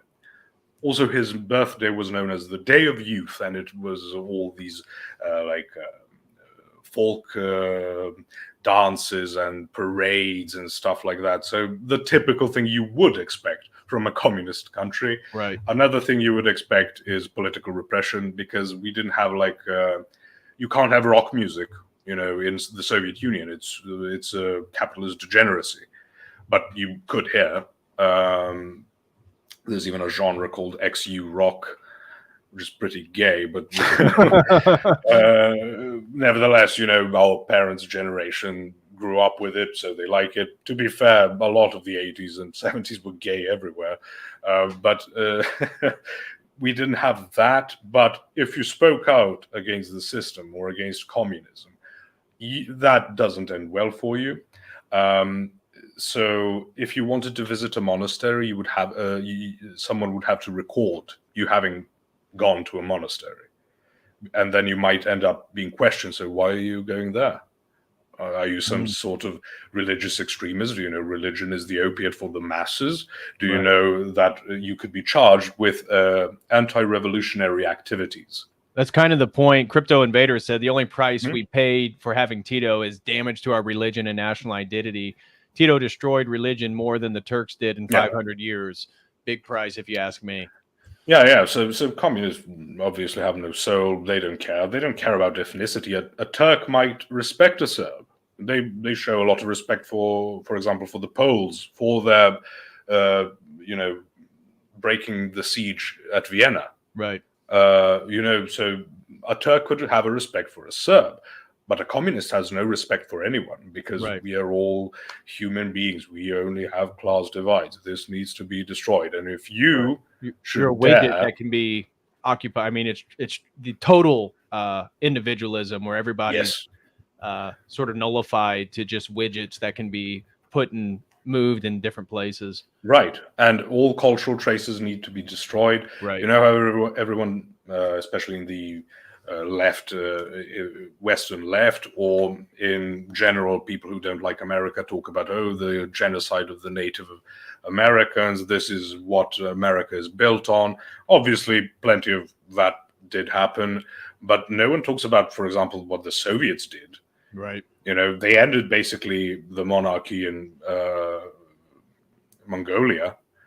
Why isn't that a focal point? I understand, all the smaller nations, your different stans in Central Asia, a lot of whom speak Russian, were forced to speak Russian, not by Russian ethno-supremacists, or a very weird one, Stalin, who was Georgian. Right. So not much of a supremacist for the Russian blood, but definitely just said, no, it doesn't make sense. Though he was Georgian, I read an article that was making a pretty compelling case that he had some other ethnic ties. that he had a connection to a letter you find difficult to pronounce in Serbian writing. in Serbian name. Exactly. I don't believe that was the case. You don't believe that? Okay. There are indications, but I'm not convinced, let's say. Okay. I'm going full Dillahunty on this. I remain unconvinced. He was actually studying to be a priest. He gave it up, became an atheist, obviously. And I believe there's a correspondence with his mother, where she said, you should have just been a priest. Although, I see pictures of, this is his mother's grave, and it's got the Star of Remfran and stuff. But a lot of those end up being just bunk for engagement farming. Fair enough. Well, let's move our attention to, again, our anonymous donor. Again, thank you so much for sponsoring today's stream. He wanted me to speak a little bit about some of the saints and martyrs of Serbia. This is not a holistic list whatsoever. This is just me as an outsider trying to look and kind of piece together what are some of the more important saints of Serbia. So Posh is going to help me out in case I miss anybody or somebody in particular needs to be mentioned. First and foremost, we've already highlighted Saint Sava is the preeminent saint of the Serbian peoples. As we already said, he was the first archbishop of the autocephalous Serbian church. Saint Sava is the most venerated saint in Serbian history. He played a crucial role in the establishment of Serbian spirituality, law, and education. As you said, the patron saint of education. And his legacy is considered as the patron saint of education and medicine, and is honored with numerous churches and monuments dedicated to his legacy. Right. So it meant, let's go one by one. Okay. So we don't do callbacks for multiples. Sure. So it says education and medicine. That's what I mentioned with monasteries being hospitals. Right. That honor does not belong to him as the patron saint of the medical institutions. I'm not sure. That would be Saint Cosmas and Damian, the holy doctors. Here's a bit of a funny thing etymologically. We call them Sveti Vraci. And here's the thing. Vrach means warlock. So Sveti Vraci would translate as the holy warlocks, which didn't make much sense to me when I was a boy, but okay, holy warlocks it is.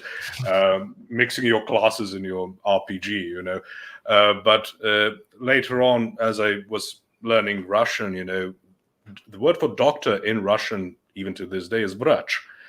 So it's just one of those, it's like medicine man, you get a translation. So it was just an old word for doctor, which doesn't exist in Serbian with that usage anymore. So it just means the holy doctors before we adopted the more mainstream term lekar, which just means medicine man, a person who distributes or gives medicine. And they are the patron saints of the medical institutions, I suppose. Okay. But as another interesting fact, it was because of him that the Serbian church owned the building where the Last Supper was held. He bought it. Wow. But it was destroyed in one of the Crusades. Oh. So that's a bit sad, but we owned it, so now is the most important one.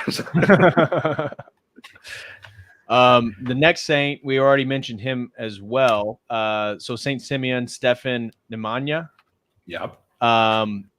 And after abdicating the throne, Stephan took monastic vows and became Saint Simeon. He was instrumental in founding the Hilandar Monastery, which we mentioned at the beginning of the stream, on Mount Athos, and a key spiritual center for Serbs. Saint Simeon is venerated for his piety and contributions to Serbian monastic life. Yeah, so he's the father of Saint Sava. And they were for a period, both of them were monastics, right? He abdicates the throne and they go around founding monasteries and churches and all that good stuff. And obviously the pinnacle of that is Hilandar on Mount Athos. It is there to this day. Still a lot of people from Serbia annually go and visit it. Again, he's known as the myrrh flowing. His relics did produce myrrh, so we've got that as a fairly good indicator that he is a saint. Yeah, absolutely. Next one, you're gonna have to help me with this last name. Saint Stephan Dechansky. Dechansky. And so he was the king of Serbia and builder of the Visoki Dečani Monastery, one of the most important medieval Serbian monasteries, known for its stunning frescoes. And regarding his legacy, he is celebrated for his piety, leadership, and contributions to Serbian art and culture. Yeah, so Visoki Dečani are, I believe, also in like the UNESCO World Heritage list. It is a very prominent monastery. You can find on YouTube like the monastics there, known for singing in the Serbian style. Although they were, I believe, designed by an Italian architect. A lot of places where Italians were very good at this stuff.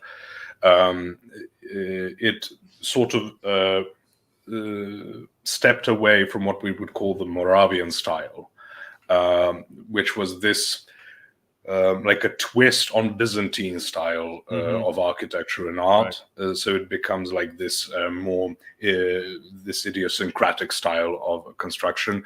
But again, he was a king, part of the Nemanjić dynasty, and very much revered for his piety and for his contribution to the church, to monasticism and art. The next one is Saint Lazar. 1329 to 1389.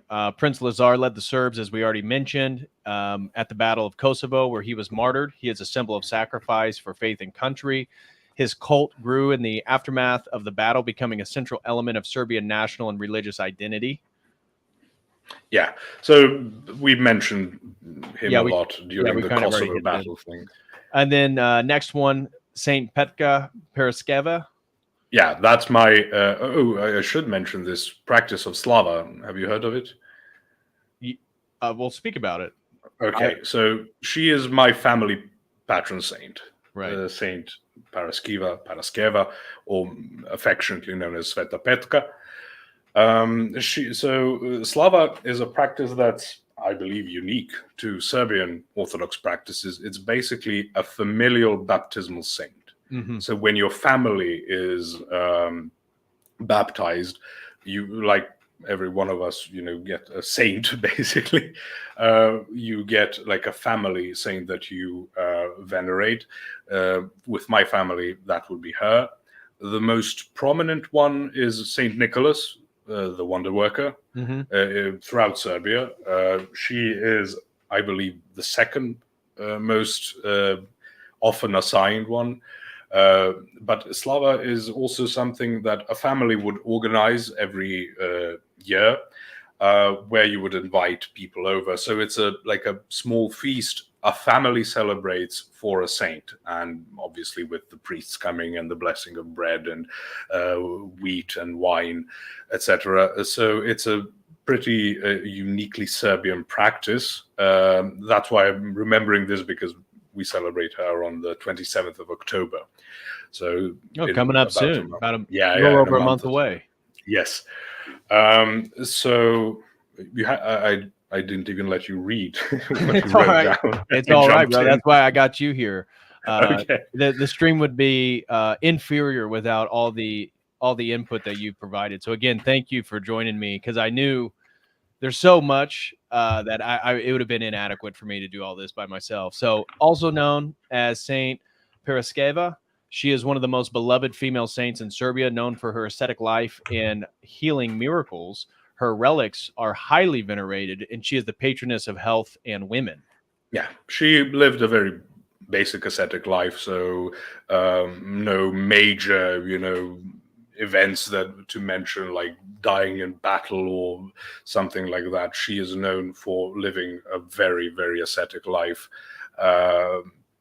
and why she is known as the patroness of health and women. Many instances of, appearing to people, some whom even I know, say that they had an encounter, but that's not a topic for today. Also worth mentioning, people should not confuse. There are multiple saints by that name. One very prominent one was a martyr. The one that is prominent here didn't die a martyr. So if you see one with an icon of holding like a saucer or a plate with eyes inside it, that's the martyr one. Next one I found was Saint Angelina of Serbia, 15th century. She was a Serbian princess and wife of despot Stefan Branković. Saint Angelina is revered for her piety, charity, and monastic life. She is honored for her contributions to the church and her role as a spiritual leader during a turbulent time for Serbia. Yeah, so this was also a time where you get the Florence Ferrara councils, this nonsense. And Serbia, if you don't know, refused to send a delegate to the councils. So St. Mark of Ephesus was the only one who is known, let's say, to have rejected the council. Right. We know there were some influences that might have pushed some to accept it. Some might have even been forged, etc. The Russian emissary was actually executed upon return for doing that. So if people want to tell you, the the Council of Florence settled everything except for that blasted Mark of Ephesus. No. That's what I've seen a few Catholics on YouTube try to make that argument. Yeah, and more ecumenist-minded people on our side it just wasn't going to happen. It was mostly Greeks who were feeling a lot of pressure and didn't end well in any case. So this was this period, and she is again known for basic human Christian virtues that existed within her in abundance. So yeah. Next one is Saint John Vladimir, 990 through 1016. He was an early Christian ruler of the say it again. Duklja, modern day Montenegro. He was martyred by the Bulgarians, and his life is celebrated for his faith and piety. Saint John is venerated as a martyr and an early symbol of Christian resistance for Serbians. Yeah, so there you go with the wars with the Bulgarians again. Yeah, that's a repeating pattern for Serbian history for sure. Yes, that's Sveti Jovan Vladimir. Jovan is just John. So I don't know too much about him. Obviously, he's associated with many miracles. That's what that's why I included him in the list. It seemed like he was fairly. I didn't know. I had never heard of him, but it seemed like he was fairly prominent among Serbian Orthodox. Yes, and died a martyr, which is a fairly easy, let's say, way to be recognized as a saint. Not easy in all senses, but especially because he was so early on. We are talking like 200 and more years before Saint Sava himself. So this is very early on, a very highly venerated saint, mentioned when we say. We also mention during the liturgy, we also mention our spiritual forefathers. It starts with Saint Sava, but then lists him as well. So he is very important even in our liturgical services. Mm-hmm. The next one, Saint Vasilia of Ostrog. How do I say that? So Vasilia of Ostrog. Ostrog. Okay. He was a bishop of Herzegovina. Known for his miracles and healing powers. He founded the monastery, which is one of the most important pilgrimage sites in all of the Balkans. And then Saint Vasilia is a central figure of Serbian spirituality, and his relics are believed to still have healing powers. Yes. So this one I venerated personally, so I can speak a bit more about it. And someone did say the same thing I said to Saint Basil in English. We know him as Sveti Vasily Ostroški. Ostroški is just like a possessive adjective form of Ostrog. Like a lot of Slavic names, ski. Sveti Jovan Vladimir is also the only saint other than Saint John the Forerunner to be depicted holding his. Okay, that I didn't know. So right back to Sveti Vasilia. Again, a very prominent saint for Slava. Very prominent. Even you have miracle accounts even when the Ottomans were besieging this part of Montenegro. It's if you ever should choose to venerate his relics and visit the monastery of Ostrog, which is probably the most prominent. It's difficult to say, but one of the top 5 definitely in Serbian Orthodoxy. I read a few articles that said that it was the most important.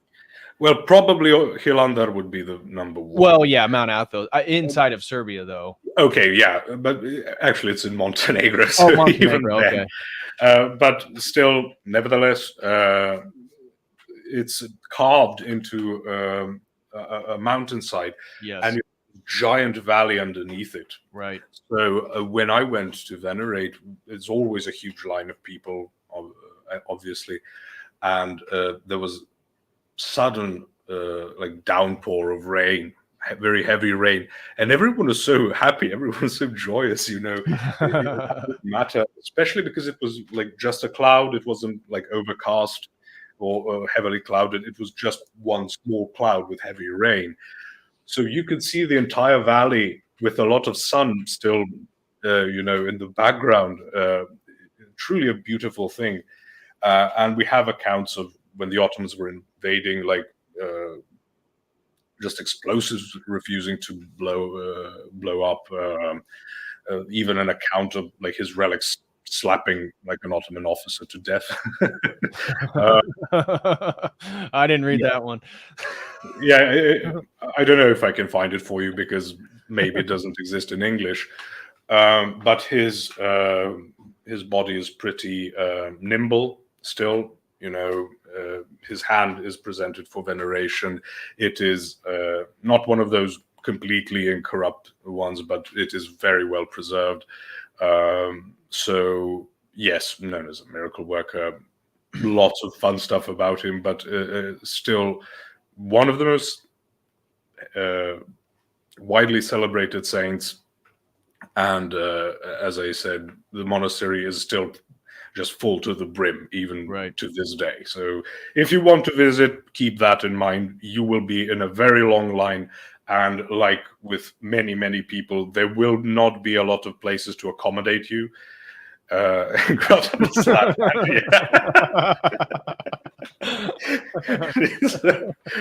Base. And a lot of people actually sleep outside. When my mother went to visit with her colleagues from work, they slept basically just on the grass. It was summer, so it wasn't a problem. But that is the level of popularity. Like people just don't care. They want to go and visit, and it's great. Right. Next to the last one, and this is not in other than Saint Sava. I did not write these in any particular order of importance, so don't take it that way. Saint Nikolai Velimirovich. Velimirovich, yes. A prominent bishop, theologian, and anti-Nazi voice. Nikolai was a key figure in the Serbian church during the 20th century. He was imprisoned in Dachau concentration camp during World War II. Canonized for his theological works and spiritual leadership, he is remembered as a modern-day defender of Orthodox Christianity. Yeah, so now we're getting into the 20th century saints. Saint Nikolai, you will also read him referred to as Ohridsky or of Ohrid. So he's actually a distant relation of mine, which is kind of cool, but not that important. We are good with ethnic churches. Let's not go into family churches. So he is known for a lot of writing, a lot of theological, but also pastoral writing. So as you can see by the timeline, his life was my Slava saint. Oh, that's great. He's also known for his famous Orthodox folk songs. Yes, I want to mention he wrote a lot of pastoral pieces, both songs and prose. One very famous one is Sermon Beneath the Mount. So basically saying I'm not worthy to be on the mount, but at least down here I can say my piece. He was against Nazism. Obviously, he was imprisoned by them. He wrote a lot against the retributive impulses that existed after the war. He said we shouldn't take vengeance for what was done, and in places like Jasenovac, but we should just never forget what happened. So he wasn't some bloodthirsty like nationalist or anything. He was a proper bishop. And a lot of his writings are translated into English, so if you want to read them, go ahead. Also pretty anti-ecumenist. And he ended up with the last part of his life in the United States, actually. Right. And then the last, and probably the one other than Saint Sava that most Orthodox Christians in the West are familiar with due to his really insightful writings, Saint Justin Popovich. He was a theologian, a monk, a spiritual writer. St. Justin Popovich was a key figure in modern Serbian Orthodoxy. His works focus on the defense of Orthodox theology against modernist influences. And St. Justin's legacy is celebrated for his profound spirituality and contributions to Serbian religious thought. Okay, so this is the most recent of the saints. From that category, let's say, we have martyrs and stuff. But he's also, I'm half jokingly saying this, he should be known very well for coining the phrase pan-heresy of ecumenism, what we would call spheres, ecumenism. He is known, again, for plenty of proper theological writing. Jay talks a lot about him as well. Right. Presents a lot of his work. He has also been the spiritual father and instructor for a lot of bishops, some of which have passed away only recently. So he was very active in preaching, very active in writing, very stern in his defense of orthodoxy. I don't know, without getting into his theological works, there isn't much to say. Again, right, was persecuted by communists, or at least harassed by the communists, and which was the fate of all of the church at the time. But he came out as a gleaming light to this day. If you read his works and the works of Saint Nikolai Velimirovich, you will see it's like they wrote it in the last couple of years almost, right, with how things are unfolding. And that's why I would encourage everyone who can get their hands on their works to do so. They're very, very apt for these times. And he's also known as Justin Cheliski or Keliski, if you aren't familiar with his surname or the surname of Saint Nikolai Velimirovich. I know in the West, you know them by the surnames, like St. John Maximovich, right? Again, with monastics, we tend to avoid the surname because other than to distinguish them from people of the same name. Right. But in Serbia, he's most widely known as Justin Cheliski from the monastery Celje. Is there any particular saints of note? Because again, this is not a comprehensive list. This was just a quick 10 saints that I found that seem to be very important and influential for Serbian Orthodoxy. Is there anyone that kind of stands out that I didn't include here? There are, but anyone of particular note, just for anybody watching? I'm not sure which one to mention. So okay, let's leave it at that, because I don't know which one to pick. There are but I did a fairly decent job of picking. No, these are all very prominent saints. Obviously, there are plenty to go through, and I'd rather not. Sure. And so now we're going to turn to a little bit more of a tragic topic. And this is, again, to our anonymous Serbian sponsor for today's stream. He asked specifically to discuss some of this stuff.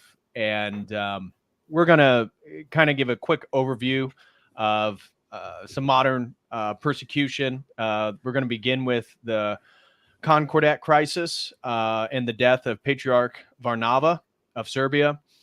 Again, if you guys have any questions or comments or want to support my work and my research, and again, a major thank you to Posh for joining me today, because I put this together, and again, all the insight that you're providing, major thank you to you, brother. And happy to help.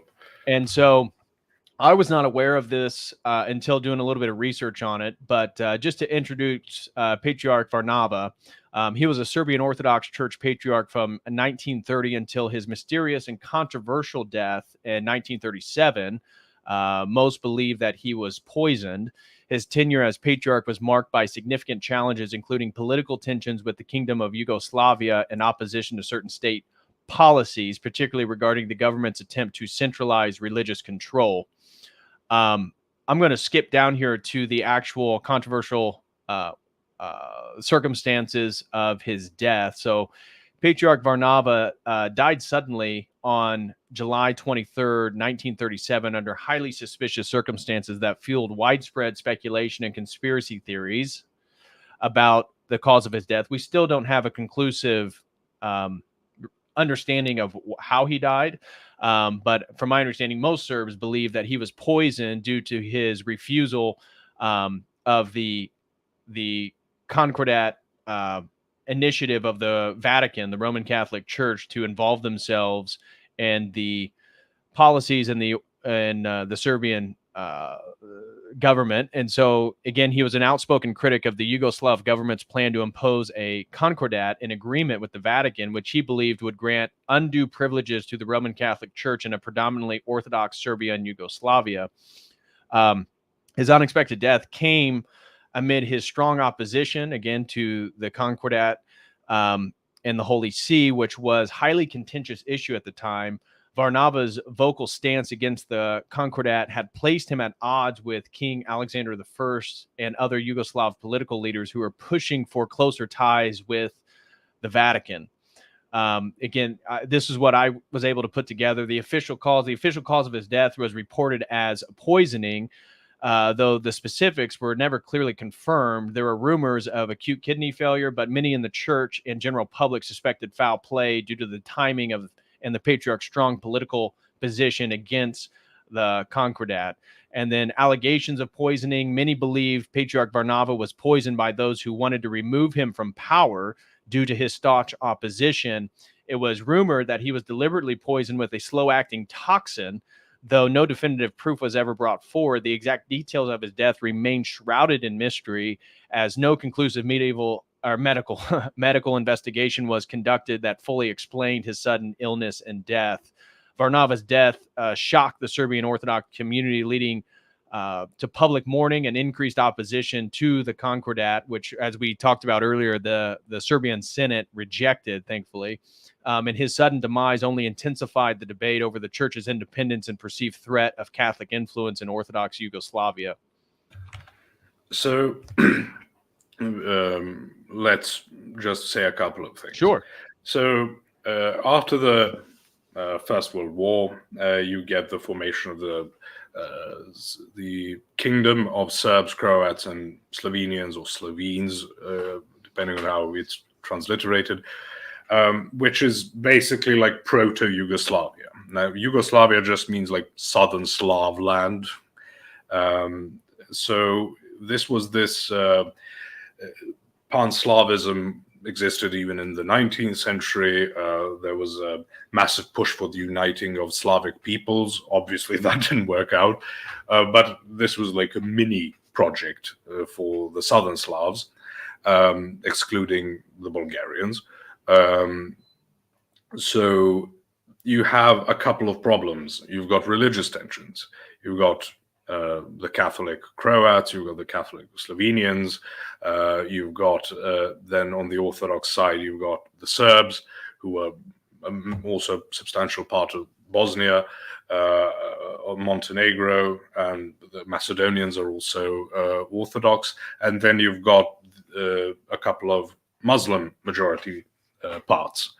So Yugoslavia, and with King Alexander I, he was a Mason, just to mention. Part of the project was to stop having like Serbia, Croatia, Bosnia and stuff, but to have these regions divided and named after like the predominant river of the area. So it was an attempt at an ethnogenesis, basically, to create like a new nation. So we were all to be Yugoslavs, except and not like our individual ethnic groups. So no one basically liked it. You can't just go out of a massive nationalist movement into a massive, I don't know how to even call it, like multinational. It's not international, it's multinational nationalism. So you have these foul plays. Obviously, the Vatican always seeks to assert influence where it can. The Orthodox were never happy about it. I mentioned the quote of St. Cosmas Etelos, about the two eternal enemies of Holy Orthodoxy. It's no surprise that this new nation building would really dislike the church that's like a local one, and would really benefit from an increased presence of this international global church, which could prove as a counterbalance. So you don't have a concentration, so to speak, of religious influence. And that's why you would have this strife between a patriarch who is just doing his job, and Serbia and the Serbian church to this day has a very uneasy relationship with the Vatican, including in 2013. It was 1700 years since the signing of the Edict of Milan. Mm-hmm. And obviously the two prominent cities that would celebrate this would be Milan, and then the capital of my bishopric, my eparchy, Nisus, back in Roman days, the birthplace of Emperor Constantine. And there was this whole uproar about inviting the Pope to attend, and no one was having it. So the church never. There were points at which, like, the state would send an invitation to the Pope, but to the credit of the popes, they said until the church, the Serbian church, invites us, we're not coming. So, and the church obviously doesn't. So yeah, this has stayed a problem. This was prior to the Second World War and the atrocity in Croatia, but even back then things weren't going well. So yeah. And that's what we're going to get into next, is the persecution in Croatia. And so, as we mentioned earlier, the Jasanovic, how do you say that? You said it earlier. Jasanovic. Say it one more time. Jasanovic. There we go. Concentration camp. This was one of, as we said, I was not fully aware of this, and reading about it was pretty disheartening. Was one of the largest and most notorious concentration camps in the Balkans during World War II, and established and operated by the fascist Ustasi regime in the independent state of Croatia, a Nazi puppet state that included much of modern-day Croatia, Bosnia, Herzegovina, and parts of Serbia, and became synonymous with horrific brutality and genocidal policies of the Ustasis against Serbs, Romas, Romanians, and anti-fascist Croats, as well as political dissidents. Romanians, Roma are the gypsies. You don't have a lot of Romanians in this part, so Roma are the gypsies. Gotcha. Although gypsy is considered like an insult or something. And the establishment, it was established in August 1941 and was led by Ante Pavelić.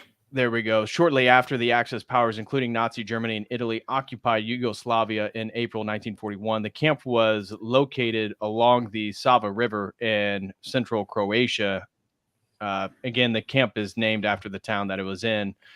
And it was designed as a concentration camp, a labor and extermination camp that served multiple purposes. It was used to imprison, exterminate Serbs and other groups, and deemed undesirables by the Ustasi regime. The camp also targeted anti-fascist communists, partisan resistant fighters, and their supporters. The Ustasi aimed to implement their genocidal policy of eliminating the Serb population within the NDH, as well as Jews and Romas, by means of mass murder, forced labor, and brutal conditions. Yep. The only thing I can add is what's coming, like details, and that's not fun. No. It was infamous for its extreme brutality and sadistic nature. So prisoners faced in inhumane conditions, including starvation, forced labor, overcrowding, disease, and exposure to harsh weather. The camp's operations were characterized by torture, beatings, and mass executions. The Ustasi employed particularly cruel methods of killing. This was one of the things that was notable compared to other concentration camps during World War II. as they used knives, axes, mallets, and other blunt instruments to execute prisoners. Mass shootings, hangings, and drownings were common, as were deaths from forced labor, starvation, and diseases. And its murders often carried out manually in the most brutal and sadistic ways imaginable. Yeah, so you can read about it. You have even Italian and German officers who are witnessing this and like, what's going on over here? One Italian officer called it a blemish on the Holy Church of Rome because he realized what was going on. So he wasn't particularly happy about it. But again, you can't just go around bossing people around, especially as an Italian. Like a German might, but an Italian, no chance. They had like competitions at who can kill more in a night and things like that. Yes. But it's documented. You can go and read it. It's not really. It's not great. Passive reading material. I'll put it that way. But one of the things that I found interesting is you want to pronounce these names here? Okay. Ljubo Miloš, Dinko Šakić, Miroslav Filipović Majstorović, and he's the one, Fra Sotana. Yeah, so the brother of Satan, and that he was a Fra is like the like title for monastic. That's why it's called Brother Satan. So like Fra is like an adaptation for frater, like Latin for brother. Okay, that was just the translation that it gave me was Brother Satan. Yeah. So but it basically means like Father Satan in the sense of a. Yeah, that makes more sense now. But he was a defrocked Franciscan priest, and he was infamous for his cruelty in this concentration camp. And so the Stasi guards, including some Catholic priests and nuns, were often involved directly in the atrocities, which further fueled the horror associated with the camp. Yeah. And we've already mentioned who the victims were, but it did particularly target Orthodox clergy. It was an anti-Serbian Orthodox policy of the Ustasi regime. And then specific persecutions and execution of clergy. Orthodox priests, bishops, monks were often among the first targeted for arrest, torture, and execution. Many clergy members were brutally murdered in other camps, as well as in mass killings across the NDH. The Ustasi engaged in particularly cruel treatment of the clergy, viewing them as influential figures capable of rallying resistance. Many were subjected to torture before execution, intended as a demoralizing message to the Serbian Orthodox faithful. One of the most notorious acts was the beheading of Bishop Platon in Banja Luka and the murder of Archimandrite Varnava, who we actually, that was a different Varnava, wasn't it? Archimandrite Varnava Nastic. These were not isolated incidents, but part of a widespread campaign against the Serbian Orthodox hierarchy. Just a note, Bishop Platon, that's Plato.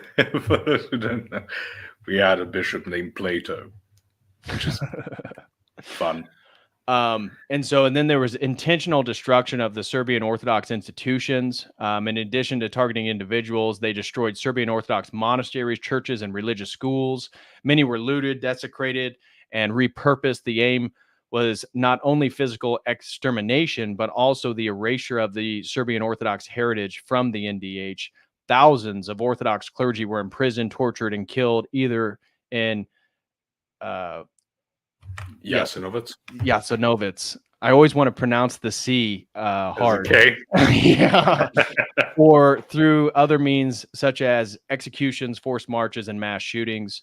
Again, obviously, very impactful on the Serbian Orthodox Church. This is why our anonymous sponsor wanted me to bring this to people's attention, especially in the West, who most of us aren't actually aware of this.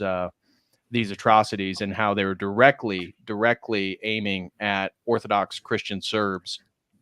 And then the post-war recognition and memory, the persecution of the Serbian Orthodox clergy during World War II, particularly in Jasenovac, has been recognized as a significant aspect of the Ustasi genocidal campaign. The memory of these events remain deeply ingrained in the collective consciousness of the Serbian Orthodox community. The martyrdom of clergy members during this period is commemorated by the Serbian Orthodox Church, which honors these victims as saints and martyrs who sacrificed their lives for their faith and the Serbian people. Yeah, so it's commemorated every year. Actually, a papal nuncio attends these commemorations, recognizing the part that was played there. So it's like an apologetic attendance. Not the most welcome of people there, but I don't know. It could be a genuine gesture, or like, damn it, right? Missed a couple, and there you go. But for those, so I was looking at the total death tolls, and what I found that reaching up to 700,000. The majority of these were Serbs. Vast majority were Serbs. Yeah. And so the memorial sites and remembrance after the war, Jasenovac was recognized as one of the most significant sites of genocide in the Balkans. In 1966, a monument called the Stone Flower, designed by a sculptor, Bogdan Bogdanovic, was erected to honor the victims. And the memorial site today serves as a place of remembrance and education, though debates about the historical narrative and the numbers of victims persist. And so this is just the general number. I suspect that it's probably higher than that.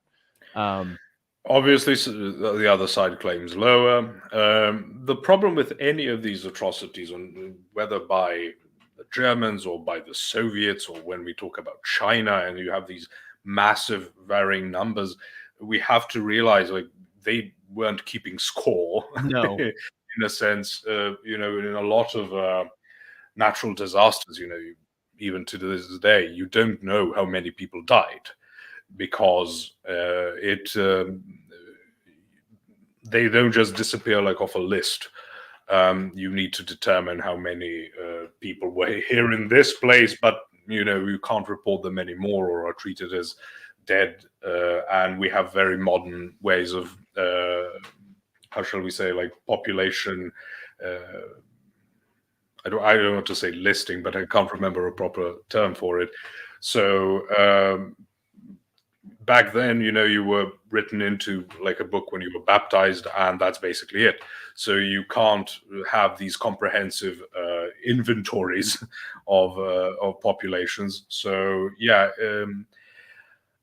and also I don't remember if we were live or backstage when I said it's basically this is unimportant, just like the Armenian genocide is basically unimportant because it doesn't serve a geopolitical purpose.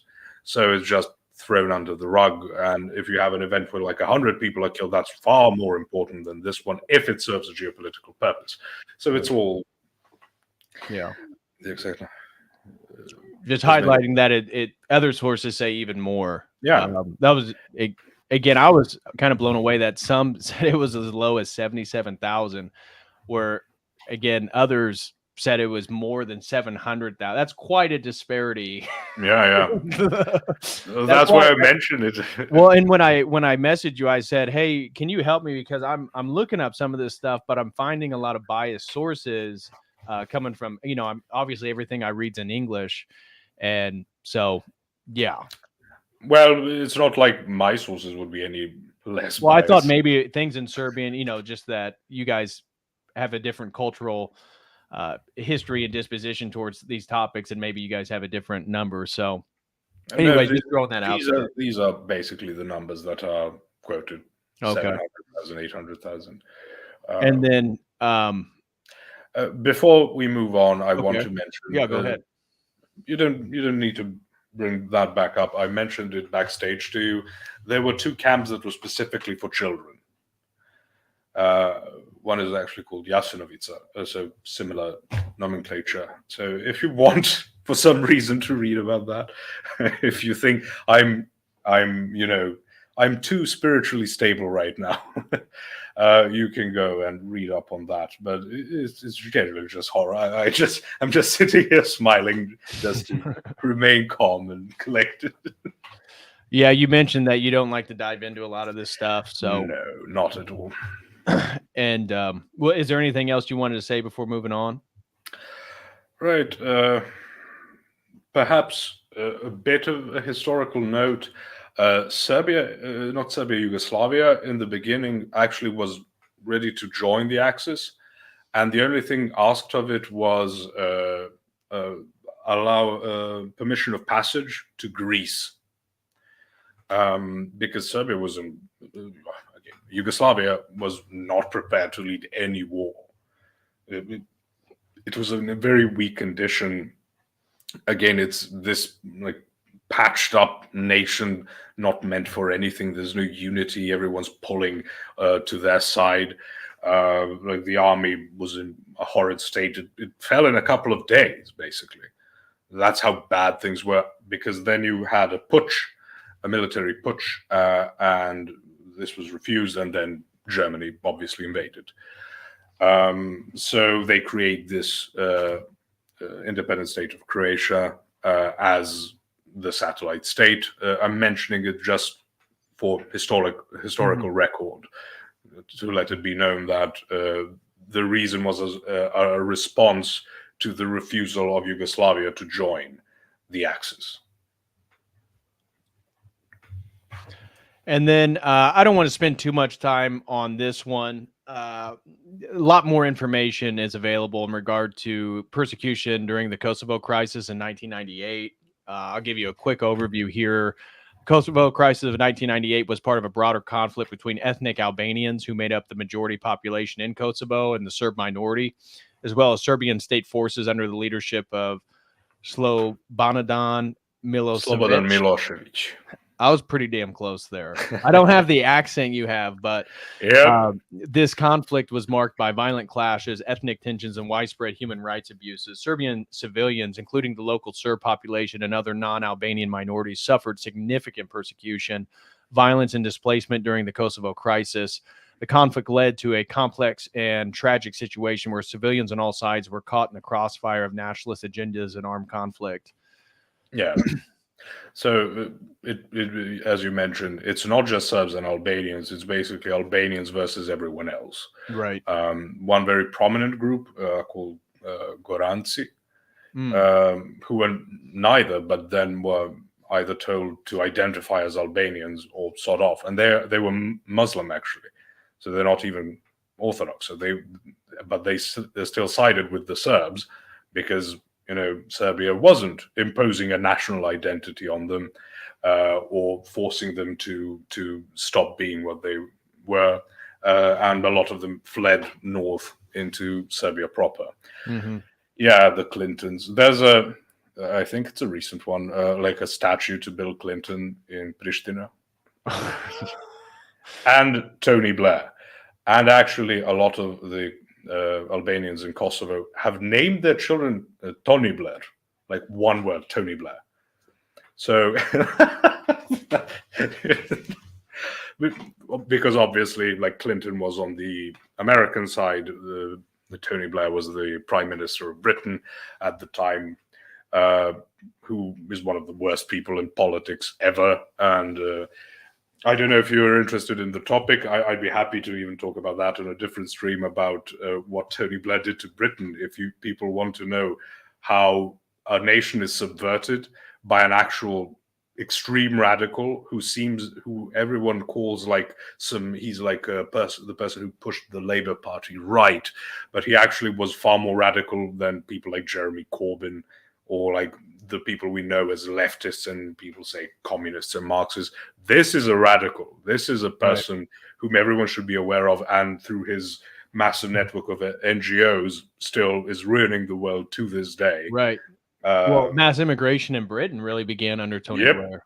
Yep, the Immigration Act. He established what is called the British Supreme Court, which people will think, oh, it's Britain, everything's ancient. Nope, 2008, I believe. So he destroyed everything. He introduced all the Malicious Communications Act, I believe it's called, like how people are, absolutely, but how people are now getting imprisoned and fined and stuff for freedom of speech from the country that, so to speak, invented it like a thing. That's because of Tony Blair. And I mentioned that because this isn't like a local agenda. It wasn't like an improv thing. Professor Jeffrey Sachs, for example, talks about this at the beginning of either 2000 and 2000 or 2001. You had this white paper about the changing of the American posture military across the world. And part of that is the Bonsteel military base in Kosovo. I remember even Jay mentioning Trepča, which is this massive mineral plant. So yeah, a lot of things were done by the West for geopolitical purposes. No one obviously ever cares about like ethnic cleansings or anything on any side unless it's useful for a certain purpose, or if it might spill over into something that can't be contained. So yeah. Right. I just noted here targeted attacks. I'll just highlight a few points in regards to Serbian civilians. During the conflict, the KLA targeted Serbian civilians, viewing them as collaborators with the Serbian state or as symbols of Serbian control over Kosovo. There were numerous reports of kidnappings, killings, and attacks on Serbian villages. Serbian civilians, including elderly people, women, and children, who were often abducted or killed in retaliatory attacks. Many Serbs' homes were destroyed or abandoned as villagers fled the escalating violence. Destruction of cultural sites. Serbian Orthodox churches, monasteries, and cultural sites were targeted by the KLA. And for those who don't know the KLA, it's the Kosovo Liberation Army. I have that up here. I just kind of skipped over it, but which is still listed as a terror organization in the United States. Right. And this destruction was part of an effort to erase Serbian historical and cultural presence in Kosovo. Many centuries-old churches and monasteries were looted, burned, or otherwise desecrated, leading to significant loss of cultural heritage. The destruction of these sites was a deep blow to the Serbian community, symbolizing the erasure of their historical roots in the region. And then we can kind of skip the rest. Forced displacement and refugees, post-conflict persecution and insecurity, and missing persons and abductions. You guys kind of get the gist here. This continues to this day. Currently, like Kosovo, like army and like forces are blocking like Serbian like institutions over there, and then the UN forces sometimes stop them, sometimes not. But it's an ongoing thing. It hasn't stopped to this day, just for people to be aware of. But you won't be reading any of it in the West because, again, Serbia is like the little Russia in the Balkans, like where the evil people, unreasonably evil people, we're not even like a cold calculating, we're just mad, which can easily be used to justify any action, which is what we see currently in Ukraine. And when we talked about the Ustaše, like the people who are running the independent state of Croatia, the equivalent of them in Ukraine are the Banderists, like the followers of Stepan Bandera. Right. So you have these propped up massive ethno-nationalists so for Ukrainians, the Russians are impure. Likewise, for Croats, the Serbs are impure, even though genetically, same thing. Right. So, these are these creations of Western intelligence agencies who take root pretty easily. I mean, you promise death and plunder. I mean, a lot of people fall for that one, even without any greater laudatory, so to speak, ideology to prop them up, like we're genetically great. And obviously, oh yes, you are like us Germans, the superior race. I mean, they don't laugh because they're Germans, but basically like extending a hand and then pulling it back almost immediately. Sort of what's been done to Turkey for decades now. Right. So again, part of a general Anglo-American alliance strategy on a very global scale. Right.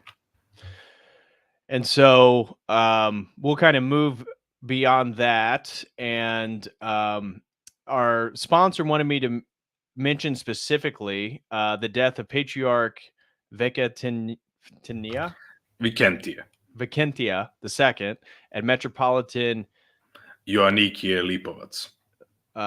Metropolitan Ioannikia Lipovets in 1945. And so both were prominent Serbian Orthodox clerics whose death occurred under suspicious and tragic circumstances during tumultuous periods in Yugoslavia's history. Their deaths highlight the broader context of persecution and political pressure faced by the Serbian Orthodox Church under different regimes. We'll just read a few of the outlines. We don't have to read the whole thing here, but Patriarch Vikentia, was the Serbian Orthodox Patriarch from 1950 until his sudden and mysterious death in 1958. His leadership coincided with a difficult period for the Serbian Orthodox Church as navigated the challenges posed by the communist regime of Josip Broz Tito, which we mentioned earlier, which was officially atheistic and often hostile to religious institutions. Yeah, so that's basic communist doctrine. Religion is opiate for the masses. Cultural institutions needed to be destroyed at first, but then they found them more useful to just be, most of them just poisoned or nudged in the direction of being basically communist, but fun to an extent, let's say. But yes, the many clergy were killed. Then here's a personal anecdote. My professor of German, he snuck into our local church for his patron saint day, Slava, the one that we mentioned, and was seen by one of the professors from his grammar school, and he almost got expelled. Now, we're talking once these things have really simmered down, and he was just a child. But if you were anyone of any importance, it was always like, it's not a direct threat. If you do this, then we will do this. It's like we see nowadays. You don't exactly know the rules. They are just applied to you as they see fit. Visiting a monastery, as I said, you have to be listed as having visited and can be used as a sword of Damocles. Unless you could show like, oh, I'm an actual artist or a historian or something, then you would be allowed without many suspicions being raised. But at one point in Montenegro, I believe it was one bishop and 8 priests, and that's about it. For 500,000 people. And nowadays it's flourishing again, not in the best of conditions. Maybe at the very end I will mention things from the last couple of years. But yeah, killing people was just the end of a process of intimidation, blackmail, etc. A lot of people who get appointed, forced into the church ranks. Luckily, there was no permanent damage, so to speak, to the church. Obviously, murder of clergy is permanent damage in a sense, but I mean, nothing the church can't heal from. Right. And luckily, it's kind of the pattern of Serbian history. Yep. As we've been covering, many attempts to destroy the church, and it just comes back over and over and over. I just want to read the circumstance regarding his death, and then we'll move on to Metropolitan Ioannikia. So Patriarch Vikentia died suddenly died suddenly on July 5th. His death was officially reported as being due to pneumonia, but there were widespread rumors that he had been poisoned. Some sources suggest that his death was linked to his opposition to the government's pressure on the church and his resistance to state control over religious affairs. Regarding the speculations of foul play, many in the church and among the faithful suspected that his death was not entirely natural given the political climate of the time. The communist regime had a history of targeting and persecuting religious leaders who were seen as insufficiently cooperative with state policies. However, no conclusive evidence was ever presented to confirm foul play, and he is remembered as a leader who tried to protect the church's interests during one of its most challenging periods. His sudden and suspicious death underscored the tensions between the Serbian Orthodox Church and the communist authorities. Yeah, when they say conclusive as evidence hasn't been presented, I mean, you would have to have the communists investigate themselves. Right. And well, I that's think like even the FBI. CIA has a greater chance of being honest about that. Well, that's like the FBI investigating the assassination attempt of Trump. Yep. When now we've uncovered multiple connections of now 2 shooters that have connections back to the CIA and the FBI and the DHS. But anyways. The latter one is even worse. Like, they're really running low on quality personnel. I don't know. Maybe DEI is destroying the intelligence. Yeah, probably. And then Metropolitan Ioannikia was a prominent Serbian Orthodox bishop who served as Metropolitan of Montenegro and in Litora. His death in 1945 was one of the most tragic episodes of the post-World War II persecutions of the Serbian Orthodox clergy by communist partisans. And then I want to read the circumstances of his death. Capture and execution in 1945, as the war ended and the communist partisans took control of Yugoslavia, Metropolitan attempted to flee with other clergy and Chetnik soldiers to avoid capture by the partisans. He was arrested by partisan forces near Banja Luka, along with other clergy members. Brutal treatment and execution. He was subjected to torture and humiliation before being executed without trial in 1945. His execution was part of the broader wave of post-war reprisals by partisans against those perceived as collaborators, royalists, or anti-communists. And his legacy is remembered as a martyr by the Serbian Orthodox Church, which views his execution as a targeted act of anti-religious persecution by the new communist authorities. In 1999, the Serbian Orthodox Church officially canonized him as hieromartyr, honoring his faith and sacrifice. Yes, so unfortunately, plenty of martyrs. Some early on, but later on, when you get that initial rush from the success of turning the place into a socialist nation, there was more of pressuring than it was just outright killing. Although, as we see with Vikentia, sometimes even that had to be done. Obviously, it's a suboptimal choice for a lot of them, because it's much better to just pressure someone into doing something, but give them enough autonomy, to not rebel too much. The ancient Sun Tzu doctrine of always leaving them like an escape route. You don't want to fully corner someone. Right. So yeah, I don't know what to say. It's again one horror replaced by another. Right. It's true. Well, and unfortunately, the next one isn't any better. Again, I just want to remind people, we had one super chat. Again, thank you to Screwed Up Rebellion. If you guys want to support my work, this stream or in this channel, feel free to send in a super chat with a comment or question. The next one is something that I saw a few different conflicting narratives, but I have found multiple sites, and the EU has now confirmed what is referred to as the organ trade in Kosovo, the case of the Yellow House in Pavle, Albania. And we're not going to read everything that I have here. We'll just highlight a few points. Again, as Posh just said, it's one horror replaced by another horror. But this one's fairly contemporary. This is right at the end of the 20th century. And so the Yellow House case refers to allegations of illegal organ trafficking and war crimes that took place in the aftermath of the Kosovo War. The allegations primarily involved the Kosovo Liberation Army, again, the KLA, and concerned the abduction, mistreatment, and murder of Serbians and other non-Albanian prisoners for the purposes of harvesting their organs. The most notorious location associated with these allegations is the house near Burel in northern Albania, known as the Yellow House. And so we'll read this section on the allegations of organ trafficking. It surfaced that some of the abducted individuals were transported to Albania, where they were held in secret detention facilities. The most infamous of these locations was the so-called Yellow House. The allegations first gained significant attention in 2008 following the publication of a report by Carla Del Ponte the former chief prosecutor for the International Criminal Tribunal for the former Yugoslavia.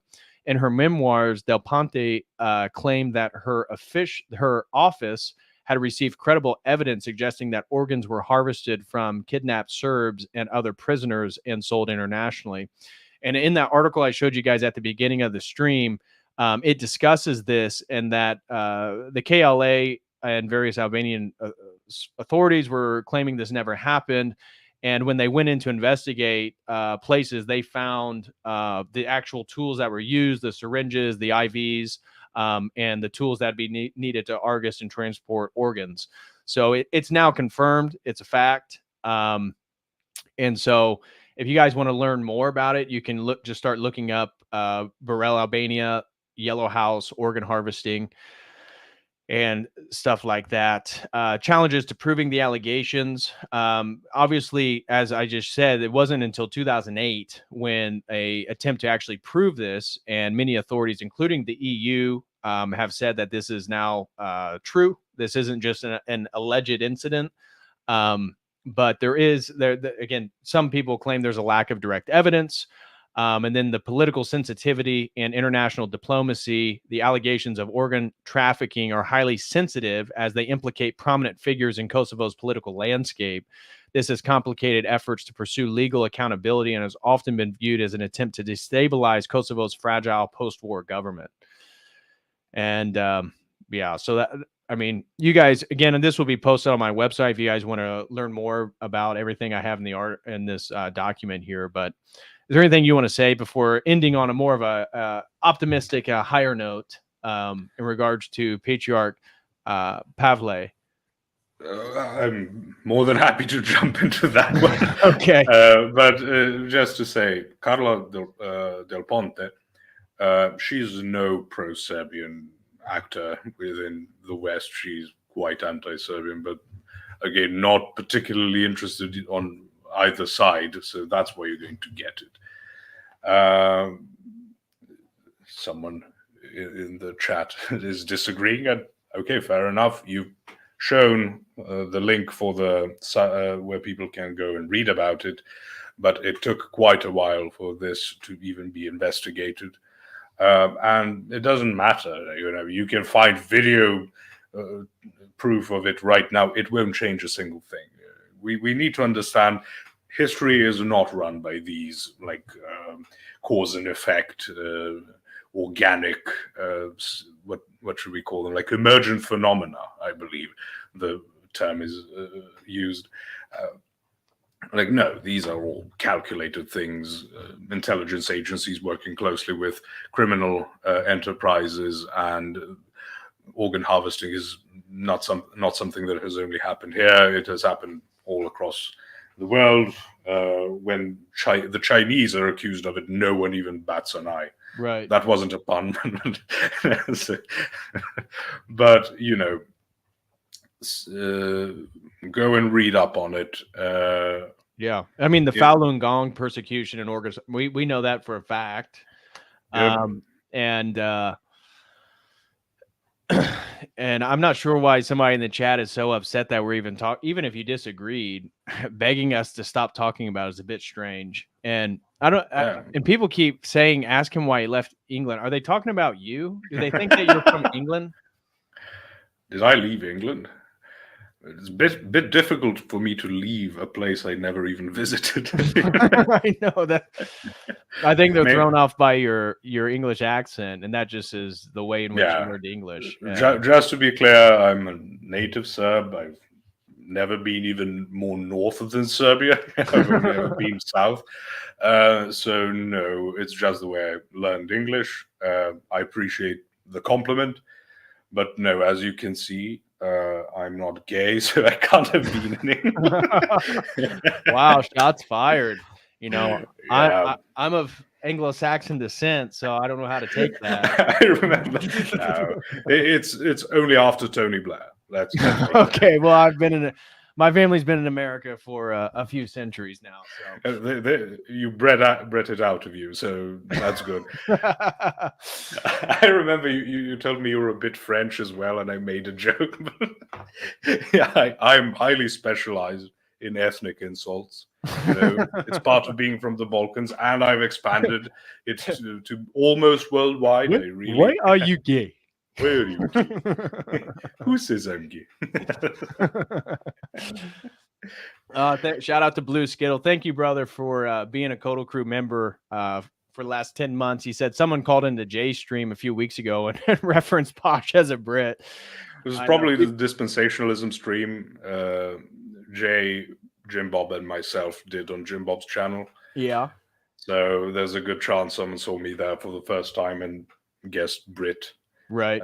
It's the accent. I mean, yeah, it is fantastic. It does sound quite sophisticated and erudite, but it also sounds very evil. I never knew as a boy when I started emulating Saruman that this is where it's going to end up. I just thought he sounded very, very cool, and he still does.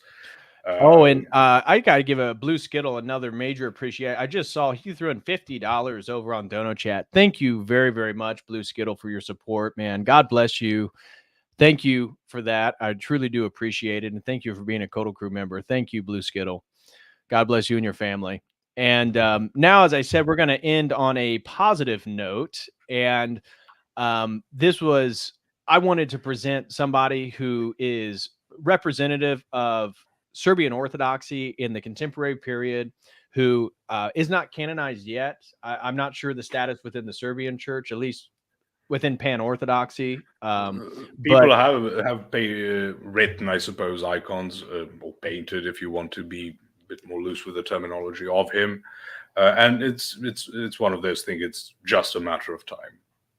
But no official canonization. Orthodox around the world in all jurisdictions expect Patriarch Pavle to be a saint and canonized. And so we're going to end with highlighting him and celebrating him as a representative figure of what Orthodoxy should be, and the spiritual center and core and resiliency of the Orthodox people. So Patriarch Pavle, born as Goiko. Okay. Stojovic. I can't see where you are. Right here. Gojko Stojkovic was the 44th patriarch of the Serbian Orthodox Church, serving from 1990 until his death in 2009. He is widely remembered as one of the most beloved and respected figures in modern Serbian history, known for his humility, ascetic lifestyle, deep spirituality, and leadership during some of the most turbulent times in Serbia and the Balkans. And so if you want to say something, I was going to kind of say quite a bit about him as we move through, just so that we end on a high note. And people who aren't aware of him, because Metropolitan Neophytos of Morphu has celebrated Patriarch Pavle as an exemplary figure of a patriarch, and talked about the persecution in the Ukrainian church, and highlighted I'm blanking on the name. Do you know the patriarch of the true Ukrainian church? Onifri, that's it. And how these two particular figures are exemplary patriarchs. Obviously, we have some patriarchs, such as in Constantinople, which maybe don't exemplify that same faith, especially seems to be promoting ecumenism, but we'll leave that aside. Who? Onifri? No, Patriarch Bartholomew in Constantinople. Okay. I went to the chat and came back shocked. No. Bartholomew. I did a stream. There was an article written about CIA's patriarch and highlighted all the connections there. Yep. And obviously, very unfortunate. I mean, we have to understand he is in a very difficult position. So, like, Turkey is not very Christian friendly. But I think they instituted a rule that his successor can't be someone born outside of Turkey. So all of a sudden they just shut that window down to a very small number of people. But I don't know, he doesn't seem very stressed by the decisions he's making. Seems rather enthusiastic. So right, I don't like talking poorly about patriarchs. Me neither. Even when I dislike them. But yeah, it's very unfortunate what's been happening. I mean, the previous patriarch of Serbia, said that, what did he say? Said Constantinople sided with the powers of this world. That's what it appears. And I hope I'm wrong. And God bless Patriarch Bartholomew, and hopefully he leads him in the direction of God's will. But his rejecting of the actual Ukrainian Orthodox Church in favor of this, the canonical Orthodox Church in favor of these sort of false jurisdictions that he's giving credence to, and I mean, it's quite clear, and it's especially with the is it a synod in 2025 that's supposed to occur with Rome, and a lot of clergy I've spoke to is worried about how he's going to side on some of the issues that may come up in there, and a potential. Just to be clear, it will basically be just him, and maybe some others who are not in Christian majority countries. Yeah, El Pitaforos may join him over there. Yeah. Oh goodness. Yeah, I heard that he might be the successor, which is just a horrifying thought. That's what I'm. But I want to get to Patriarch Pavle here, but from what I keep going back to, I know horrible we're mired in the negative story. Yeah, but El Pitaforos, what I've seen is that the Greek people are rejected him, and that even various monasteries on Mount Athos wouldn't let him enter. And so, from my friends that are in Greece, they said that those of the faithful flock, there's no way that he could become patriarch because the vast majority dislike him. Hopefully that's the case. We'll see. But I've heard the same thing. Greece is sort of a separate entity, almost from like Constantinople proper. So it's a bit difficult of a situation, but there are plenty of very strong leaders even in Greece. Some who might or might not have fumbled the events from 2020 through rather recently, but have still shown incredible resilience. You know, it can be a blind spot, something you don't expect. So I'm not saying compromise necessarily.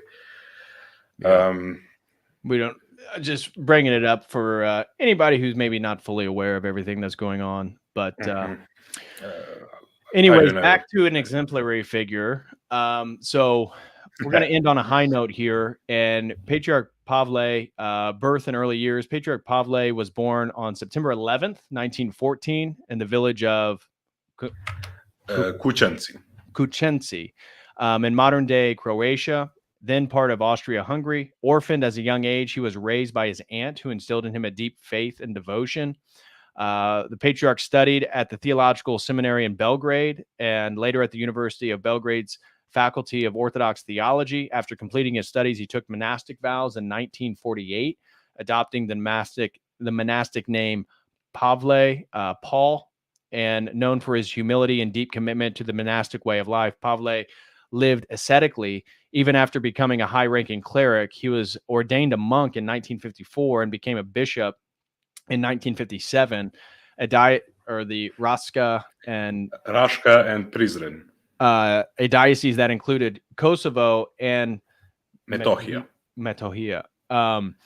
And then years as bishop. As bishop, he was known for his closeness to the people and often walking great distances on foot to visit his parishes. He dedicated himself to preserving the faith and traditions of the Serbian Orthodox community in Kosovo, a region marked by ethnic tensions and conflict, as we already highlighted. That's why I wanted to end with the Patriarch. And so during the Yugoslav wars, Patriarch Pavle's tenure coincided with a period of intense national and ethnic conflict. He was seen as a moral authority during the Yugoslav wars, often calling for peace, dialogue, and reconciliation among all sides. Despite his appeals, the church's influence was often limited amid the rising tide of nationalism. Pavle condemned the violence and ethnic cleansing that occurred during the wars, emphasizing the need for forgiveness and the protection of all human life. Stance on political issues. He was known for his critical stance toward the political leadership of Serbia, particularly Slobodan Milošević. Although the Serbian Orthodox Church was often perceived as closely tied to Serbian nationalism, Pavle personally distanced himself from direct political involvement. He advocated for moral integrity, transparency, and accountability in government, and he was part of the public calls for Milosevic's resignation during the mass protest in 2000, which ultimately led to his downfall. And then personal traits: humility and ascetic life, scholarship and spiritual leadership, and peacemaker and advocate for reconciliation. Death and legacy: Patriarch Pavle passed away on November 15th, 2009, at the age of 95. His death was met with widespread mourning across Serbia and the broader Orthodox Christian world. Thousands of people attended his funeral in Belgrade, reflecting the deep respect he commanded among his followers. His legacy: Patriarch Pavle is remembered as a symbol of humility, spiritual strength, and moral integrity. His life and work continue to inspire the Serbian Orthodox Church and the Serbian people. He remains a figure of unity and faith during one of the most challenging periods in recent history. Recognition as a saint: since his death, there have been calls for Patriarch Pavle to be canonized as a saint by the Serbian Orthodox Church, reflecting his enduring influence and the profound impact he had on the spiritual life of the nation. Okay, so this was part of my life and growing up. I was born in '94, so he was already patriarch, and I remember him from those days. He was a very small man physically, and combined with very, very rigorous asceticism, he was also very thin. So if you look up his pictures, like with other clergy, he's just small, hunched over, thin man with a sunken face, but with just a beautiful spiritual face. I mentioned a couple of people. I'm ashamed to look at them almost. Sort of like, no, don't look. I'm unworthy. So there's a level of grace that he achieved through this asceticism. He would only wear like clothing that he himself would sew and repair. He used public transport, so you can find plenty of pictures of him like just riding a bus or I can't, what do you call them? You don't call them trolleys, do you? Train? Yeah, but I mean like the one in the city. Okay, yeah, trolleys. Okay, fair enough. So just walking around, he was a man of the people. He doesn't drive around in like fancy cars like some bishops have been known to do. See how small he is in a sense, and people started saying the smallest yet the greatest, as in the biggest, right? Spiritually, and truly a focal point for the people. It was an outstanding day of mourning when he died. If you look up the procession for his burial, I think it was over 1 million people who attended. For such a small country, that's enormous. Think of it as like an eighth of America joining for something, to commemorate someone, which would be what America is like 340 million. So about 70, no, not 70, about 60 or so million people attending something. Wow. And succeeded by Patriarch Irenaeus.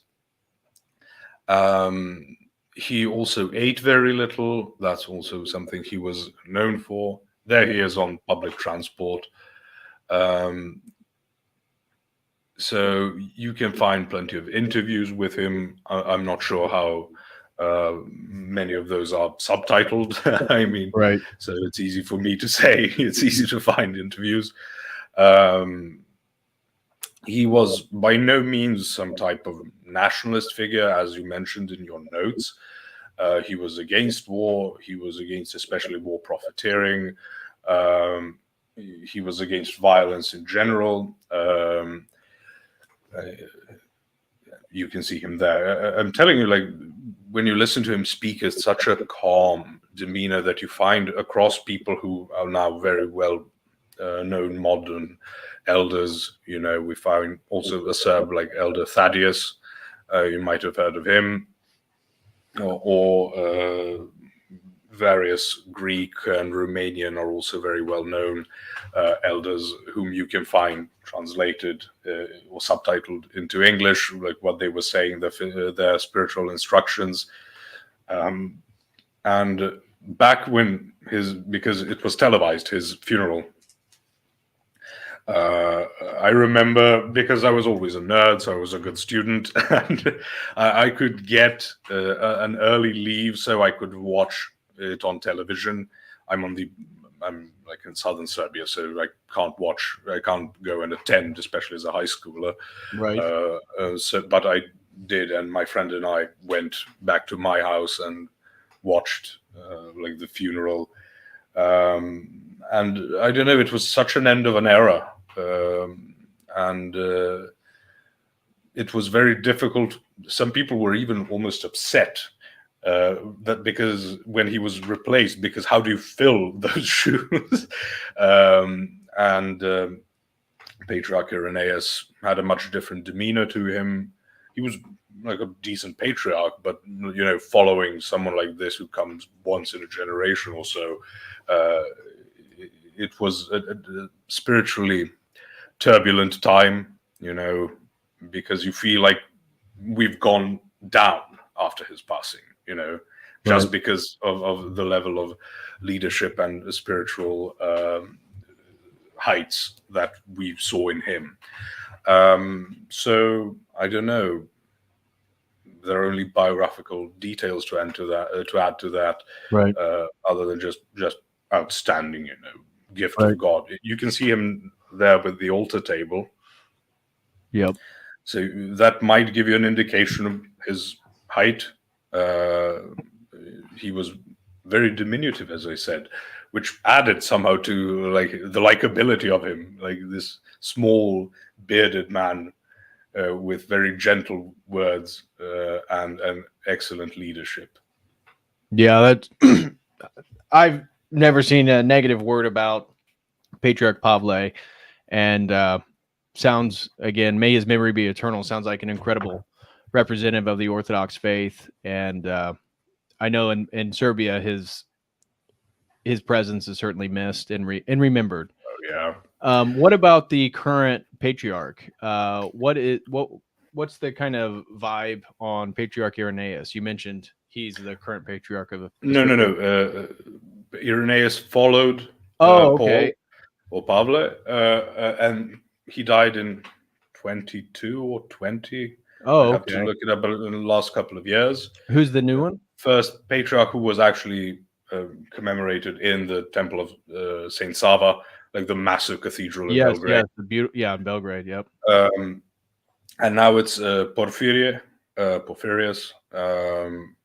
So with Irenaeus, he is seen as more of an administrative patriarch. Like he spearheaded quite a few reforms that needed to be made, like outlinings and stuff. He died during COVID, and the Gaitheists were all over it because he said there is no illness in the church. Basically, said no, you can come, you can you can take communion and stuff. He refused to. Initially, everyone complied basically, but very quickly people got tired of it because it was the 2 weeks to flatten the curve. Remember. But he died at the age of 90, and apparently that's a win for the atheists, where that shows you. But it was a very heavy time for the church because we also lost Metropolitan Amphilochia, who was again one of those people whom, as a child, he's one of those immediately recognize him. We also lost Bishop Athanasie. So we've lost very, very good hierarchs, like all in an advanced age. So I'm not pushing any COVID narrative. But since then, we have the current patriarch Porphyrius, who's rather young comparatively. there are very serious concerns about him. Okay, that's Irenaeus highlighted, and the one in the middle, you see the one below that? Right here? Above that, that's Irenaeus. Yeah, that's the current patriarch. So I have to address this. There's a picture of him kissing the Pope's hand. But that was after the Pope refused to canonize the Bishop of Croatia during the Second World War. And he was, I believe, an abbot of a monastery there years and years ago. And if I can remember that, the Croatian guys. So the Croatian church is ultra-nationalist. You can even hear E. Michael Jones talk about it. Like they would put like the Ukrainian like checkerboard symbol on the altar. Wow. Which like not like no Orthodox church would even think about putting a flag on the altar. So part of that conditioning for the Croats went into overspill, and they want the bishop of that time to be canonized. And the papacy just refused, and he did that as a sign of gratitude. Although obviously I'm not happy with it. You could have just shaken his hand or something. Right. But he was also the abbot of a monastery called Kovi, and he basically brought it back to life. So he has shown excellent qualities. He is a very smooth operator even. You know, he knows how to do things. I'm not saying he's duplicitous or surreptitious or something like that. But he's by no means naive. He's very competent, also known for just walking around the city, you know, isn't much of a lover of luxury. So, you know, time will tell. There are concerns even with the relationship with Macedonia, because we have had like a reconciliation with the church in Macedonia, which was not an easy thing that happened. You have intelligence agencies propping up a lot of churches, Orthodox churches, similar to what's happening in Ukraine, but obviously on a much smaller scale.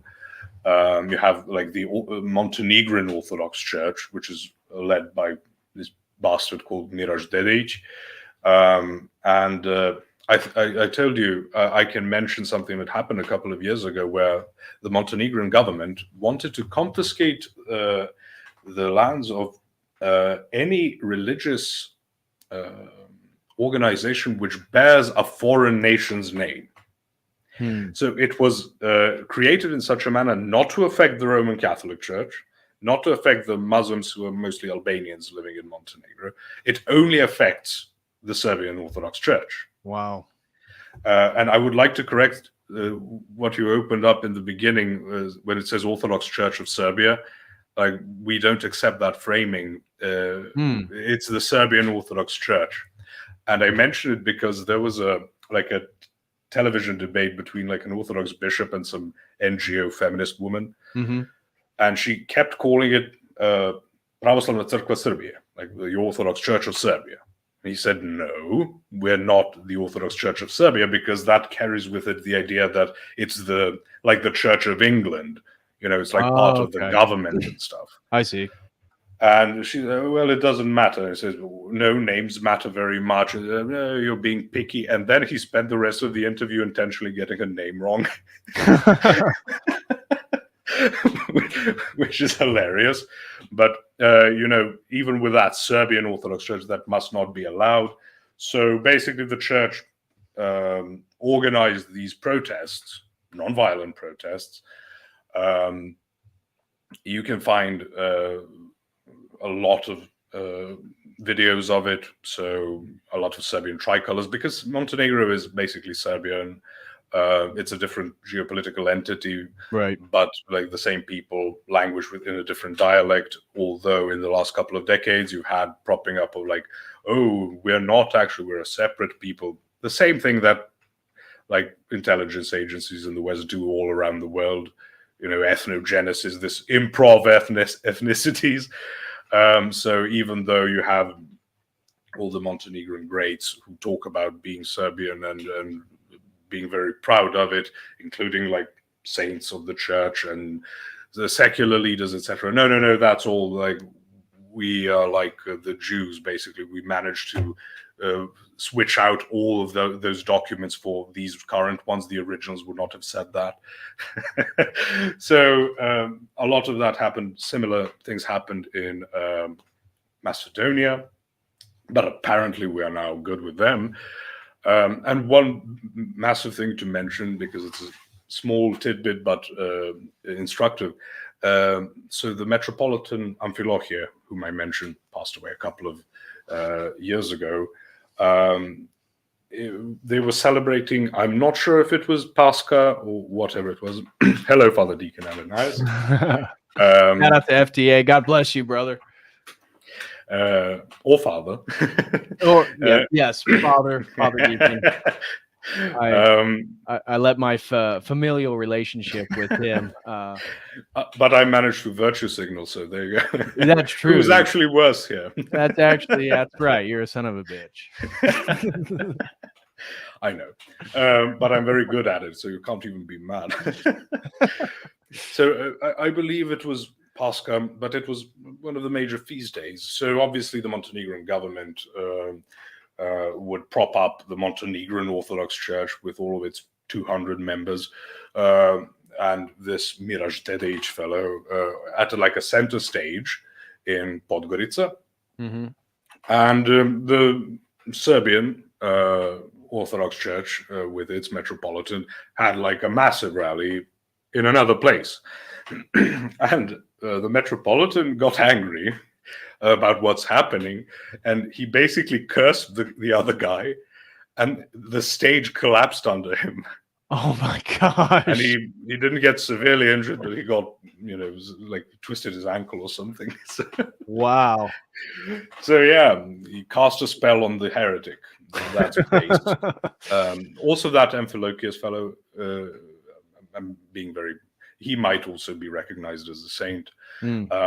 He went around with like 2 or 3 monastics throughout Kosovo, trying to find remains of people to give them an Orthodox burial. Mm-hmm. So we're talking about a bishop, he's walking around in a war zone, finding places. And when all of this started going down, people in Belgrade wanted to start burning down mosques. And he even stood in front of one and said, no, this is not how we do things. So he showed love for his people, but refused hatred for the other, which is the proper Christian response. It's easy to always go into a secular mindset and just start, saying, oh, well, if they aren't there anymore, they can't be a problem anymore. Right. But we have him as another example of Orthodox leadership. He's not as prominent as Patriarch Pavle, but nevertheless an exemplar of Orthodox piety and also proper patriotism. Mm-hmm. Not some new revolutionary patriotism that we all have to just use for geopolitical purposes, or some patting yourself on the back, oh, well, my ancestors did this. Well, what are you doing? Sort of. If you're not doing something to make them proud, and they're only making you proud, right? In retrospect. Right. Well, I think that's going to conclude the stream today. Again, a major thank you to Posh joining me. This would not have been, we were expecting 2.5 hours. We're almost at 3.5 hours. So I appreciate you bearing with me. I know it's late in Serbia, but you're a bit of a night owl anyways. Definitely. So thank you again, Posh, for joining me. No problem. Really appreciate it. Guys, smash that like. Again, the document that I used for an overview, that will be posted on my website this evening if anybody wants access to that. And I'll be doing that for a lot more of these historical and in-depth streams moving forward. So, Posh, thank you, brother. God bless Serbia. God bless the Serbian Orthodox Church. And God bless Orthodox Christians around the world. Anything you want to tell the people or mention before we hop off the stream? So I'm getting back into streaming again. I'm starting like me and Baron Strawberry are starting like a weekly show on a separate channel. That's something I will talk about. Shout out to the Baron, though. Shout out to the Baron. God It bless was you, his brother. idea. I don't know if he's probably not watching, but God bless the Baron and his family. Oh yeah, he's in Ireland. Yeah, and he just had his 5th child. So glory to God. God bless that. That's for amazing. that. Glory to absolutely. He forgot to mention. I only knew his wife was pregnant, and he didn't mention the birth. So I kept thinking she was still pregnant.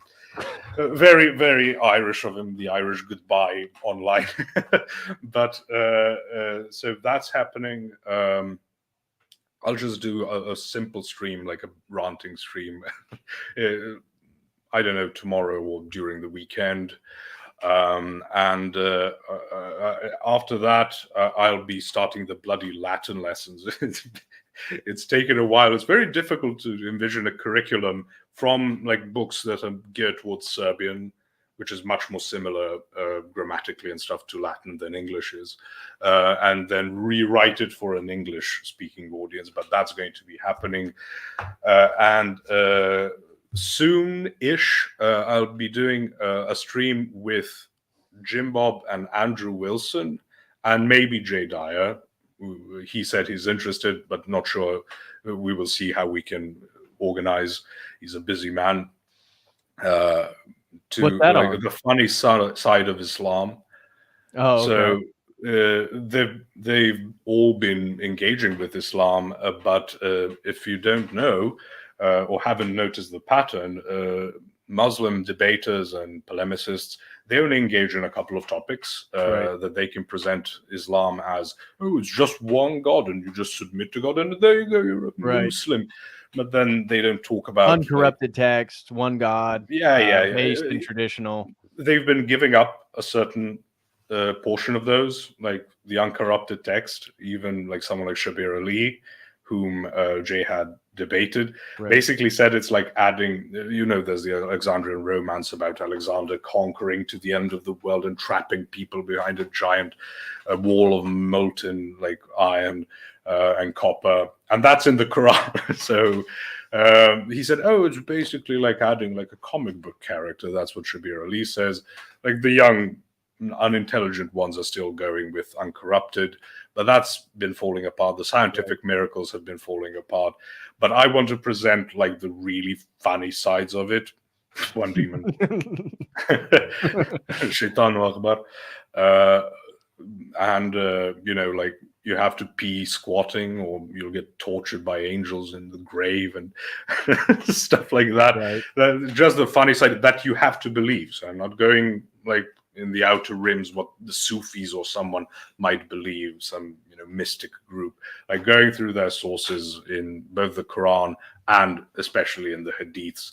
So I just want everyone to have levity about it because Islam isn't doing well. Apostasy rates are pretty high. You won't know it if you don't check data, but it's I won't spoil anything, but it's just going to be the funny sides of things that you have to believe, including reproduction, like women having female sperm and nonsense like that, which you wouldn't have known a couple of years ago, but nowadays, because the hadiths and stuff are available online, everyone can read it. And I will be avoiding the nasty stuff. I mean, the disturbing stuff. Maybe mention like Muhammad kissing someone on the belly, like another man, and laughing. And so it's difficult to curate and choose which ones to present over like a 2-hour stream. But that's also in the works in the near future, and that's it from me for now. That sounds like it's going to be a great stream. I was not aware of some of those funnier things about Islam, so you will become aware, and that will be insightful. And definitely, I'm making it with a serious purpose. Like they have to defend this. They will say, "Oh no, that's the Hadith, that's not the Quran." But then I will present also from the Quran. So it's actually good for especially like everyday people to use. Not everyone can go and debate like Tawheed versus like Trinity or something like that, which requires more philosophical approaches, everyone can make fun of them for believing like man's sperm comes between like the backbones, and like it's so full of nonsense that I can't prepare you for it, and I don't want to spoil it. Yeah, don't spoil it. Don't spoil it. I don't know. Maybe we get you in also on the stream, because That'd be it's just hilarious. a party basically, and they don't know what I'm presenting. Major thank you to Michael B. Throws in $20 and says, "Thanks for the stream. Who is your patron saint, Posh? You mentioned it earlier." So basically, the family patron saint is Saint Paraskiva, Sveta Petka. Personally, my namesake is Saint Sava.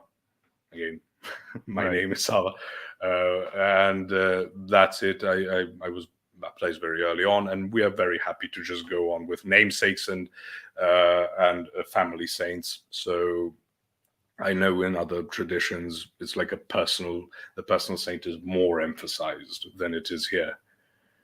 Yeah. Well, brother, thank you again. God bless you and all your endeavors and defending the faith against the growing demonic force of Islam. So thank you. And thank you for everybody who supported the stream and everybody who's here. Smash that like. And I will be back potentially tomorrow with another stream. And then Sunday is my 35th birthday. And we'll be doing a bit of a, you're more than welcome to hop on if you're up. We're just going to do looking at crazy TikTok stuff and doing a birthday stream. And I wanted to do a celebratory stream for 30,000 subs. So we're going to cram all that into one stream, and I'm going to send out feelers to all the ortho friendly content creators. And if they're able to hop on, they can stop by. Should be a fun time. Okay. So, if it's at some appropriate time and I'm not, passed out, I'll jump on. Thank you for the invite, and thank you for having me. I'm always happy to present anything about Orthodoxy and about Serbia. Absolutely. Well, thank you, brother. Really appreciate it. And thank you to everybody out there. God bless you guys. God bless your families. And I'll see you next time. As always, until then, God bless. God bless.